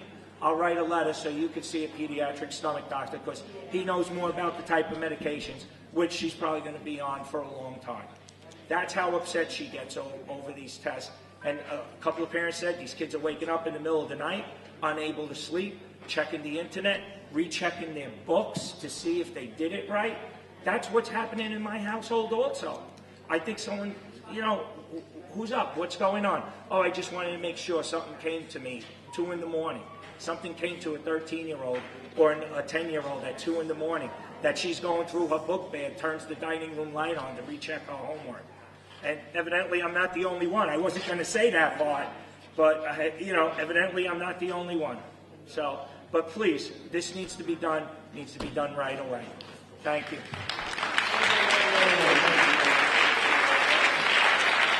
We have about 7 speakers to go. The next 3 are Michael Riley, Martin Krongold, and Stephen Horvath. I just want to add my son, like 2 months before the testing, he gets very bad eye and he gets nervous. I don't talk about the testing. So he don't switch, took him to neurology. It's nerves. It's nerves, and he won't express to me what's going on in class. And he has a night date with a para. They give him these testing. He has low IQ, but meanwhile he's 7th grade math. But then again, he's 2nd grade reading level. I should have brought his evaluation because it's bullshit. Okay, it's bullshit. I learned 6 weeks ago. I was getting sick over the homework, style teacher, everything. I let my kids go on their own. I have a 5th and a 3rd. And you know what? Let them be and let them learn the way they're being taught or told. And I'm not going to get myself sick and get them sick on top of it. Thank you. If anyone else wants to speak, you might have time at the end or something like that, or just having this. So, Michael Riley. Thank you for holding this forum. My name is Michael Riley. I'm a member of Community Education Council 31. And I also have two children in PS 55, which is a first grader and a fourth grader, and a seventh grader in IS 7, my son. Just to touch base before I go into my statement, we were talking about examples. My first grader, Emma, came home. I was doing math with her, and they have Go Math. And I'm not a huge fan of Go Math because every page you turn to, it says test prep, right? So my daughter's doing the problem, and we're looking at it, and it was, how do you take apart 8? That was the question. Now, did we ever hear of anything like that when we were growing up? Absolutely not. Especially for a first grader. How can we expect them to know what take apart 8 means? And the choices were 7 minus 1, 8 plus 8, 8 minus 1, and 7 plus 2, right? Obviously the answer, well, I didn't know it was obvious, but it's 8 minus 1, right, equals 7. So when I turned to her and I said, all right, color in the circle, she goes, no, Dad, it's bubble it in, bubble it in. That's what we have become, a bubble-in society. Right? Common Core as it exists now will not help meet the needs of every individual student, especially those with special needs. I like the concept of Common Core. After all, what parent wouldn't want to prepare their kids for college and careers? Unfortunately, the rollout of Common Core has been horrendous. There were teacher material delays, 1 lesson a day move on policies. In other words, just have 1 lesson, that's it, move on. Whoever's lost is lost. Right? Increased assessments, and most of all, a lack of transparency, especially regarding the student information transmitted to the education data portal, Engage New York. I have been trying for months to obtain the exact data categories transmitted, but have been continually blocked by both New York City and New York State DOE. What's the big secret about categories? The transmitted data is an integral part of Common Core. In 2010, there was a change to FERPA, allowing contractors to be classified as education officials, having access to student data to create material as a for-profit company. So basically, it all comes down to money, via Race to the Top and contracts with companies like Pearson and Scholastics to develop the education materials and tests. New York City received $750 million from Race to the Top. New York City received $250 million. But guess what? Most of it didn't go into classrooms and went into creating a data mining system to help contractors make a profit via assessments and materials. We are at a crossroads. We have the ability to straighten out this ship. We need to improve the rollout, gradually bringing our children closer to the ultimate goal of college and career readiness. We hear educators use terms like scaffolding and multiple entry points in lesson plans. Well, this is where you, the legislators, come in. We need you to introduce legislation that gradually scaffolds in Common Core with multiple entry points for all students. It also must include transparency. The successful full implementation begins at the early childhood grades. Realigning Common Core to roll it out first to the early childhood grades, then gradually scaffolding in an upper grade each year will correct many of the deficiencies underscored here tonight. And I understand that most of us here don't like Common Core, and like you said, Mr. Graff, about the utopia, I agree with you. The utopia would be great. It would be a good thing. Unfortunately, what we know as Common Core is not, and this was written earlier today, and after hearing a lot of comments, it would have changed. And I really do think that you mentioned it before, and I've stated it several times at other meetings about the age appropriateness. We talk about, somebody mentioned before, second grade is, kindergarten is learning what our old second graders learned, our older kids. And all I think about is the Dennis Hopper commercial. 60 is the new 40. And that's exactly what we're learning now. Kindergarten is the new second grade, and it's unacceptable. And just those questions that they were saying before. Thank you for listening.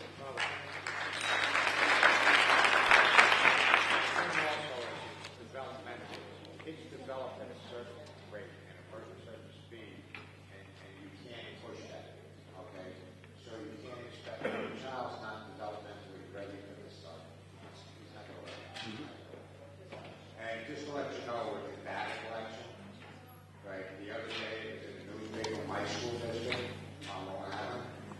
All of that data was released and put That's all right. Everybody to see.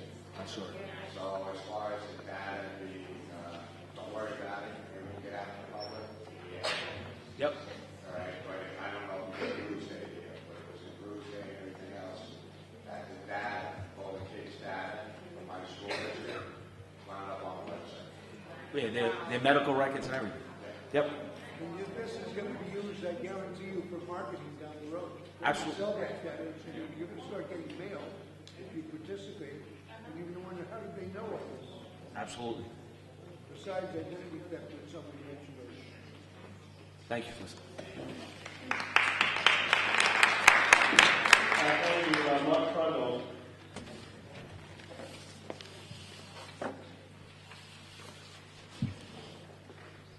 Thank you for letting me speak with you this evening. I'm going to, better? All right, thank you for letting me speak this evening. I'm going to speak from a little different perspective, so I hope you'll allow me that. I'm a volunteer and have served on the Community Education Council for 3 years, and as the Staten Island and Brooklyn representative to the Citywide Council on High Schools for the past 7.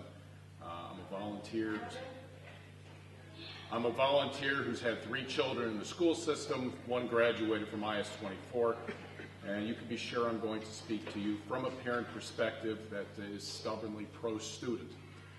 The Common Core is harder than previous standardized tests, that's clear, but it's far easier than spending an entire year as a student who needs to pass 5 academic classes. It's still a general knowledge test, but it's been expanded to include critical thinking. Despite much lower scores based on the Common Core tests, we did not have higher summer school or holdover rates. Everybody is in the same boat. It's still typically your grades, not your test score, that gets you to the next grade. It's part of the college readiness everyone is talking about, and I understand the frustration, but we need to know why it is happening. The New York education community was at the forefront of study after study that showed our kids can't make it in college, even with remediation at higher rates. More kids are graduating high school, but they ain't making it at CUNY. Students need more skills to have a chance to compete in college. Common Core was the response. It says students need to know more and to be able to analyze more to handle college work. That wasn't happening, and to do so with the current curriculum, it had to emphasize certain academic pathways and had to be more rigorous in areas of reading and math. Some subjects have to be accelerated to meet higher order academic thinking. Getting into college may not be your child's problem, but throughout New York City, more students are graduating but can't handle basic work at CUNY. I completely understand the growing pains, and the curricula still are not always understood by all the teachers. Some schools need new books, but principals and teachers have been getting trained on Common Core lesson planning for 2 years now. Learning is ongoing, and instructional shifts are happening at the departmental and class levels. Kids who are starting school will be taught in the proper order.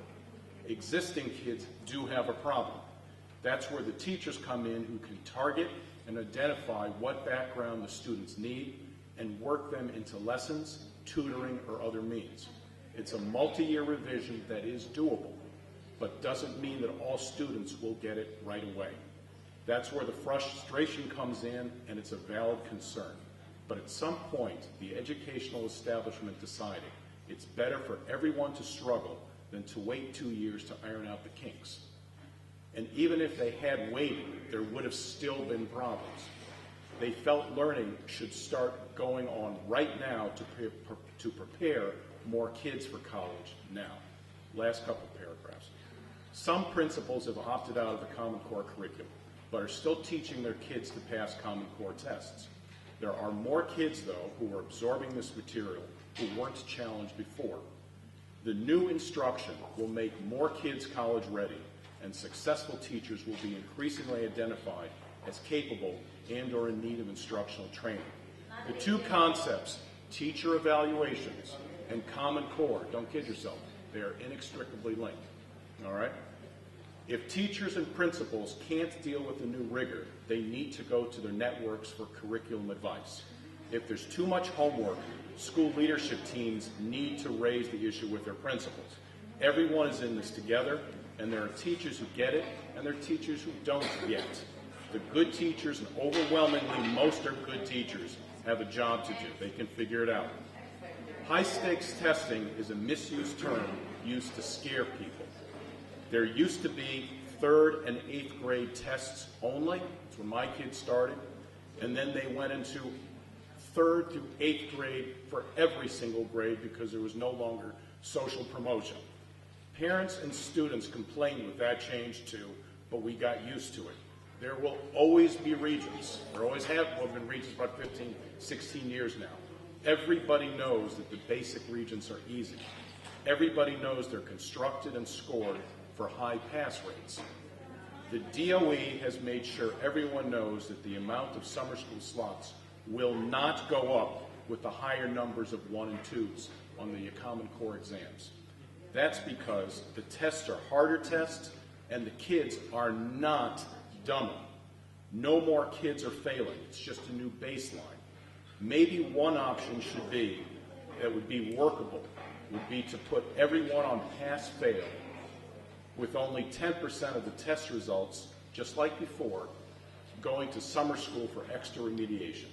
Everyone else would be told they passed and would have less agita over the scores.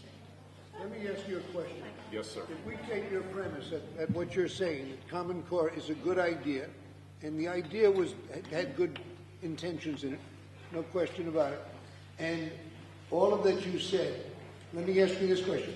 Do you agree that it was rolled out too soon and improperly and the implementation was similar to, as someone said, Obamacare? Well, I certainly wouldn't compare apples to oranges. Okay, that's not for me to say.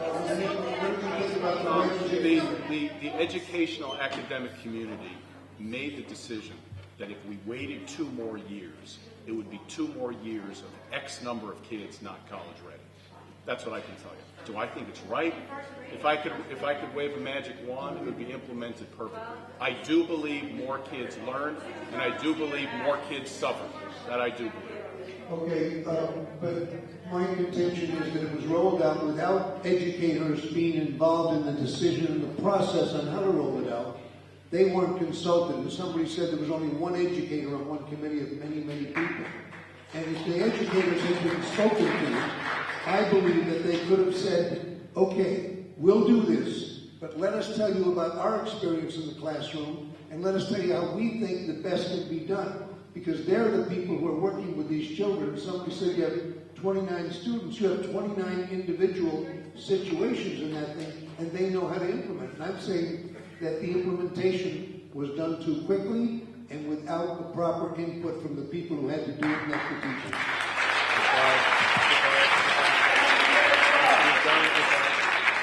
If I may respond, I'm not in a position of authority to understand who made the decisions. My understanding was I heard from both sides. The teachers were on it and were not on the panels that made the decision.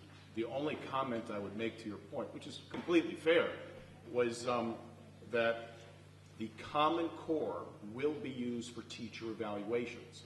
And by making tougher tests, instead of the old tests where a 3 was about 650 points, the new testing was about 659.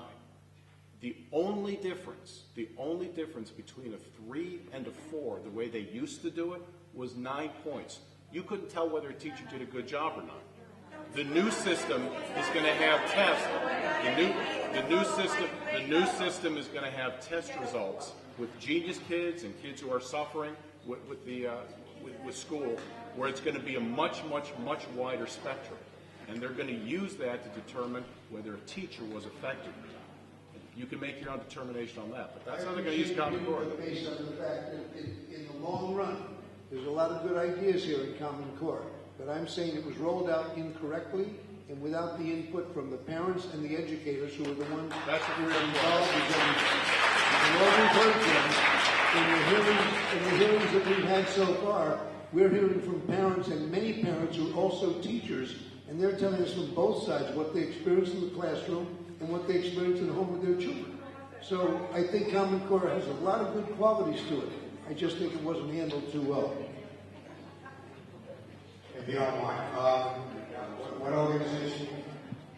I represent the Citywide Council on High Schools. There's the CECs for K through 8, and there are high school representatives for 9th grade through 12th grade. I represent Staten Island, and I used to represent Brooklyn to the Citywide Council on High Schools. All right, is that an appointed position or The volunteer? PTAs voted me in, like Mr. Pierzola, they voted him in. They voted me in for high school. Do you have, let me ask you a question, and I'm not trying to be combative. I just had a couple of, did you take a look at the ELAs? Did you take a look at some of the Common Core curriculum? Have you delved into this? Have you looked at it? Yes, sir. Okay. Do you have any do you have a degree in education? Elementary education, no, I do not.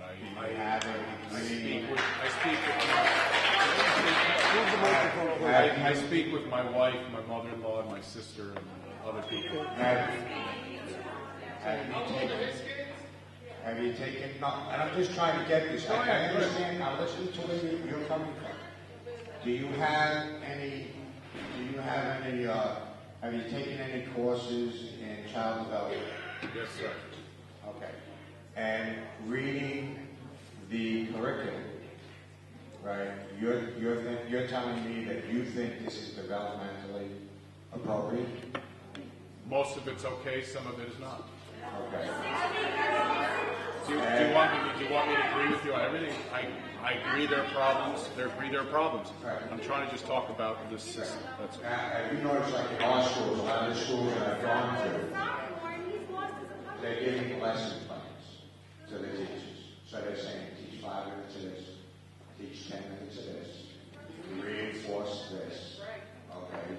And basically they're breaking it down. And the kids that don't get it under the program that they're doing, they're just leaving them behind. Now, have you heard about that? I'm hearing that from everywhere, all over the place, all over the state. Mr. Graff, I've been involved with schools only for 10 years. You may have been involved longer. Okay. I've heard that every year I've been in the school system. Well, under Common Core or everything else. If you're a special ed kid, you got problems in the system. You're an ELL kid, you got problems in the system. You're a poor kid, you got problems in the system. The system has problems. And I'm just trying to give a different perspective. right. So that's all. And I appreciate every perspective, but what I'm trying to get through you now, what I'm trying to ask you about is, look, when you teach in a classroom, everybody learns different. If you take a child development classes, everyone learns different.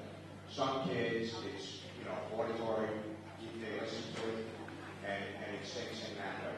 Others, it's textual, so they may have to write it down. Others, it's visual. Some of my biggest problems with this is not letting educators teach in the classroom. It's not letting me explore different ways that people teach. When I went to school for my degree in elementary education, one of the things they taught me is the tests are there for me to see if I'm teaching the material. Now, some of the problem with this is when they gave the test to the kids, okay, the teachers weren't allowed to review the tests.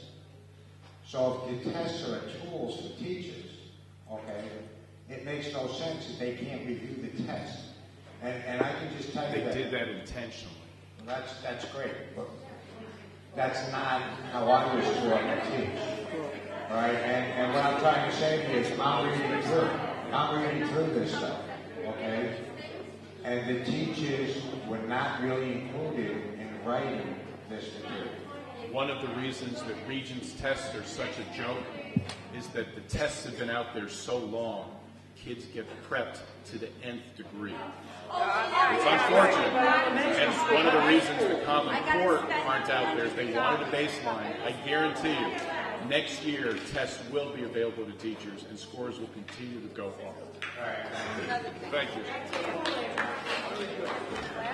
Steve, talking about if the rest of the speakers would want to get through all of you, so if you can do your best to summarize, you have to be out by 9:30, so please go ahead. Joe, I'm sorry to interrupt. I just want to make a comment here. Mike has been at the CDC along with Mike has been trying to foil. Tell him what he's been trying to foil. And then you go on their page, it tells you what kind of data they're sending up to this in Balloon, the education data portal. And they put out on Engage New York the whole list and it lists the categories, and like we were talking before about the medical and all that stuff, the information for the students, the IEPs, it lists on Engage New York optional and mandatory categories. So each district gets to choose which ones they're sending. So I've sent 3 or 4 FOIL requests now to New York City DOE and NYSE. And I've asked them to provide the actual categories that DOE, New York City DOE, is providing to this in Bloom, to the data pool. And the actual, at first they tried to stonewall me by saying, you got to fill out this application because you're asking for your kids' information. You have to file like a HIPAA, I guess. I go, I'm not asking for individual information. I'm asking for the categories that you're sending up. Because that's the big secret, and that's what I spoke about in my testimony. They're actually not telling us the categories they're sending. So how can we say that the data is not detrimental to our kids being leaked if we don't know the actual categories? And this has been going on for 4 months. And I've gotten back-to-back emails from DOE and from NYSE saying that they're not going to give me any more than what the Engage New York page says. And I appealed it to Commissioner King. That was about 3 weeks ago. I've yet to hear anything. I mean, technically, according to the FOIL law, unless it's national security, what does it have, you know, that's the only time this public record. No, I'm sorry, Joe. Because I just think it's an important thing that you guys know.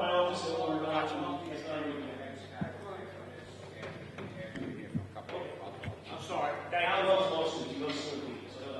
Sounds good. Okay. You're liking these retired cops. I know, I heard. I am too. Sorry, Steve, please. Thank you for everybody on the panel. Thank you very much. My name is Stephen Horvath.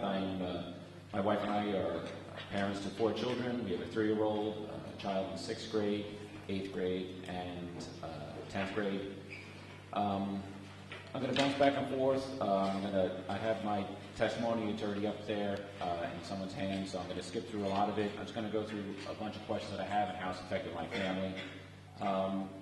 I have 3 children that are in the public school system. One is, I say, a poor student, one's a good student, and one's an excellent student. It's affected all of them, but especially my middle 2 girls who both attend IS2. One of my daughters, she's a straight A student. There was a time when ELA was her favorite subject, and Common Core has destroyed that. There was a point where she did consider a career in writing. The endless amount of writing that happens in all subjects, including math and gym, is absolutely ridiculous. I spend as much time teaching my daughters how to play the game of school instead of helping them do their own homework.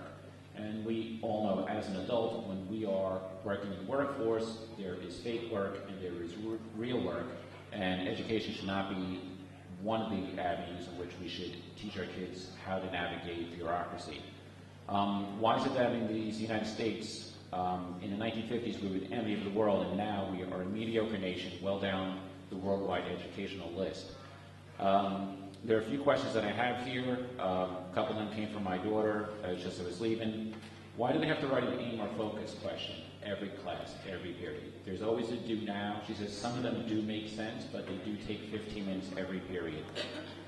Why don't they always correlate to what is covered in class? Why can't teachers teach?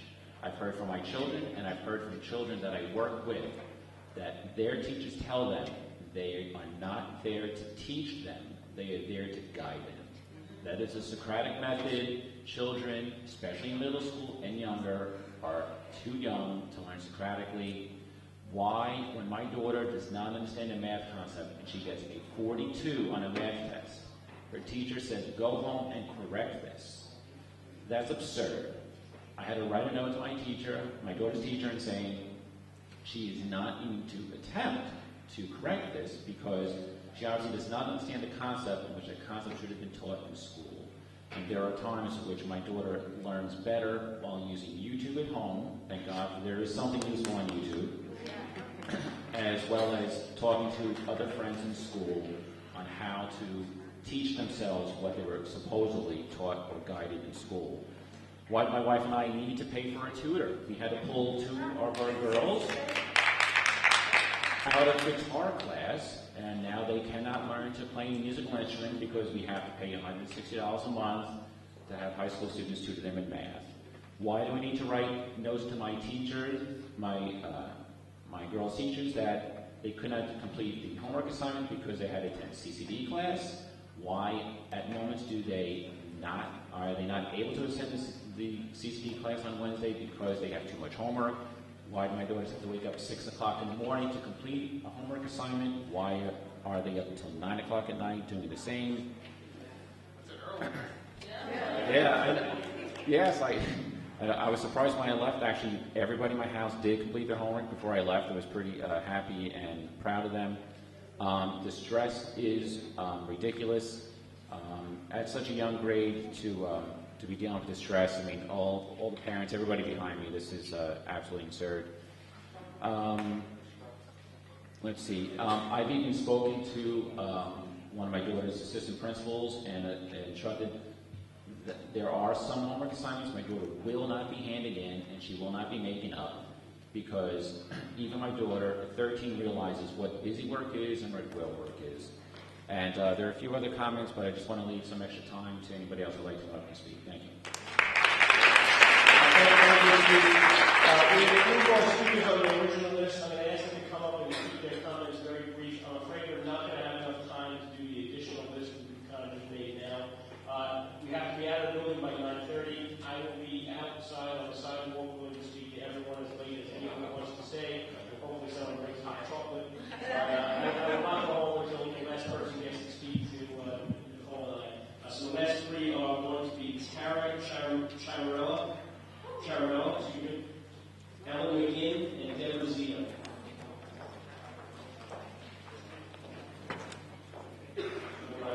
Tara, first of all, I'd like to say I'm part of the Mommy-led mission.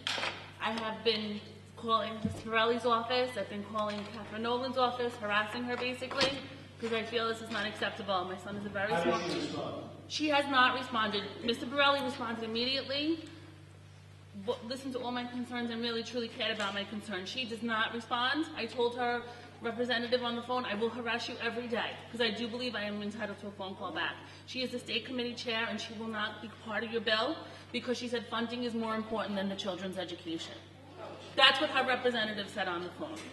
So basically, my Catherine Nolan. She is the chairwoman of the Assembly's Committee on Education, which Mr. Rod is the minority ranking member, which he's her adversary. And they told me that her son or daughter is in 3rd grade in Queens. And I said, I hope that, when you put them to bed at night, you feel like a good parent for what you're doing, because funding is more important than your child. But basically, my comment is very brief. I believe all our children deserve a childhood.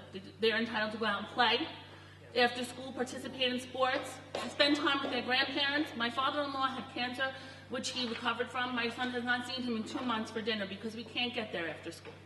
Okay? They deserve to bond with siblings, and as a direct result of Common Core, these simple acts that we once took for granted are no longer possible. What once were confident, happy learners are now hopeless, frustrated students. Over the course of 3 months, because my son goes to Catholic school, so this was just rammed down our throats in September. There was no preparing like the children in public school. We just jumped off the diving board, and now we're in it with nothing. We're all sinking. My son had a 98 average in math, now has a 25 average in math. Okay? Over the course of 3 months, they have lost all their self-esteem. My son calls himself stupid. He has an academic scholarship from the Italian American Society. He is by far not stupid. I know that it is not too late to reverse these effects, but the children of New York City have to come before funding, and I'm begging you for your help. I will do anything. I will come, I will sit in your offices, I will make phone calls. I am a mother. I made a commitment when I had my child to fight for them, to be their advocate, and I'm willing to give you my time. Thank you. Sign the petition and tell all your friends to sign the petition. Definitely. Give me petitions. I'll have them find at my son's school. How come nobody's here? Give it to me on Facebook.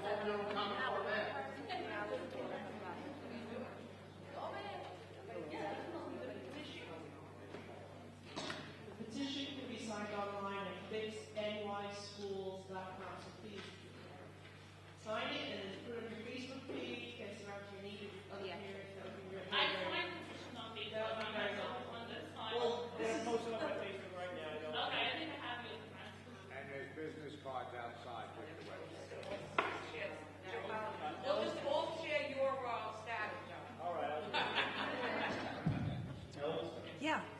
Good evening. My name is Ellen McGinn. I am assistant principal of English at Meetup High School. I'm very proud to be that person. Tonight I come here as a parent, not as an educator, although the lines kind of overlap a little bit. Intellectually, no one can argue about higher standards, but that's where the game of cards begins. The curriculum for this book, St. Lucy's Home for Girls Raised by Wolves, was uploaded on Engage New York on August 31st, a Saturday, Labor Day weekend. It's for 9th grade. The book is a book of mythology. It's not nonfiction, what Common Core touts. The first lesson starts on page 225. It's a very ambitious lesson plan of about 20 pages. I honestly think if I had to cover 20 pages in 40 minutes, I would have a stroke. Call me silly, I usually start a book on page 1. The lesson goes from 225, next lesson's on 235. It really jumps through the book. It's not logical. I would like to read you a paragraph from page 4. You know, Ossie's possessions are nothing like those twitch fests you read about in the Bible. No netherworld voices or pigs on a hill. Her body doesn't smolder like a firecracker or ululate in dead languages. Her boyfriends possess her in a different way.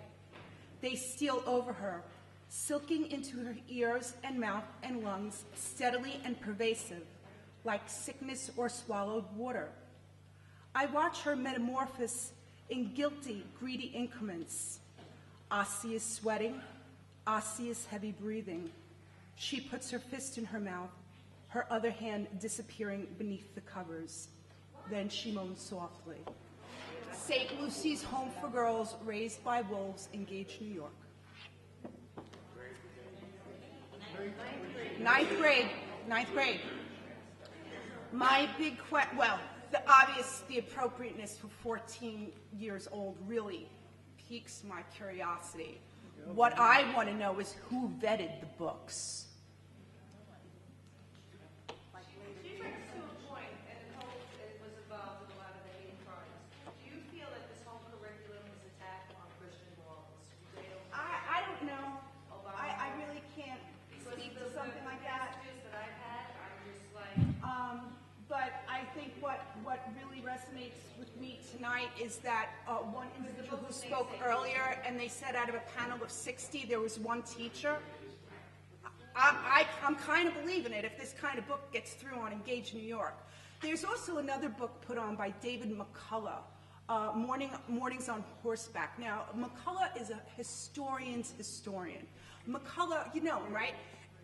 And the older he gets, the more erudite the work gets, which makes it a very difficult book for a high school student. I would kind of think McCullough only in the specialized high schools, and Mornings on Horseback is a recommendation. I personally think that book on Engage NYC is just as irresponsible as this because it is so dense. When I read a McCullough book, when I read McCullough, it usually takes me 3 weeks over the month of July because I can only digest a chapter a day. That's McCullough. That's not for high school. And I think Professor McCullough would agree. Thank you kindly. Before that interruption and take off as soon as she's finished, but I want to say thank you tonight. I know a lot of your kids aren't here, but most of you are parents. And I hope one day your kids realize what you're willing to do for them. And you've really done a heck of a job. And your kids should be darn proud of the people they call their mom, dad, and grandma. So thank you very much for coming. And with that, we will go to a parent who's no stranger to my office because she fights for her kids every day. Hello. Thank you very much. First of all, I want to say, Mr. Graff, that homework in my house is so upsetting. I'm going to get upset because I get so angry that my principal can stand there and tell me to hug my child. That is her answer. Hug my child. Is she going to tell me I don't hug my child when he's trying to learn and he's learning disabled with neurological disorders? Hug my child. I asked my assistant principal, what are the psychological effects of this? We will alternately assess your son. No, we won't. We will not alternately assess my son. And as for my daughter in 4th grade who loves to read, who loves to sing and dance and play basketball, she had to quit dance because she had too much homework. And I said to her, don't quit dance. We won't do the homework. Because dance is more important. It's physical activity. Then I learned that she has to write in gym. What is going on here? We need parents to be here tonight. We need parents to speak up. I wrote my testimony, 5 pages of nonsense about our Race to the Top funding. Who cares about the money? When my son is coming home and ripping his glasses off his head saying that he's dumb, and he has the dumb kid words, he's not dumb. And I'm not saying that the teachers are making him feel dumb. I'm saying that the curriculum is making him feel dumb. And Common Core is not a good idea. A unified delivery instruction, I understand you want to make sure everybody is getting the same education. My son is getting the same education as everybody else. That is not working. My daughter is getting the same education as everybody else. She can't think out of the box. Can the teachers teach her to think out of the box? Absolutely not. She's not ready for that. It's inappropriate for her. She's a bright kid. She has a T reading level. Big deal. Big deal if she has a T reading level. Who cares in 4th grade? Her math homework, she's hysterical crying. Her math homework, this is 4th grade math homework. Ron is tiling a countertop. He needs to place 54 tiles in each row of 8 to cover the counter. He wants to randomly place 8 groups of 4 blue tiles. Each have the rest of the tiles be white. How many tiles will Ron need? Has she become a carpenter? Has she become a mason in 4th grade that I didn't know about? This is nonsense. I am so passionate about my children. I advocate, as Mr. Borelli said, for my child because his IEP, it means nothing. It means nothing. It means nothing, his IEP. And that IEP is supposed to be the golden ticket, and then they say, we'll alternately assess him. So he can get another golden ticket that says he didn't graduate high school. And he gets fired from Pathmark if he doesn't have a high school diploma. Common Core is not a good idea. Data mining is not a good idea. I fought with my husband and I said, no, it's not going to follow him. It's not going to go with him wherever he goes. Well, now it is, thanks to P20 and In Bloom and data mining. I don't understand why there aren't more parents here. I don't understand why nobody else is screaming in this microphone and everyone's saying, okay, and I understand that there's a lot of facts that a lot of people don't know, but this is really upsetting me and my husband. And when my son takes his glasses off at night doing his homework and screams and cries, who else cries? My daughter. Why? Because she sees her son, her brother struggle, and she doesn't know why he's struggling, and she doesn't know why she can't help him. Thank you for listening.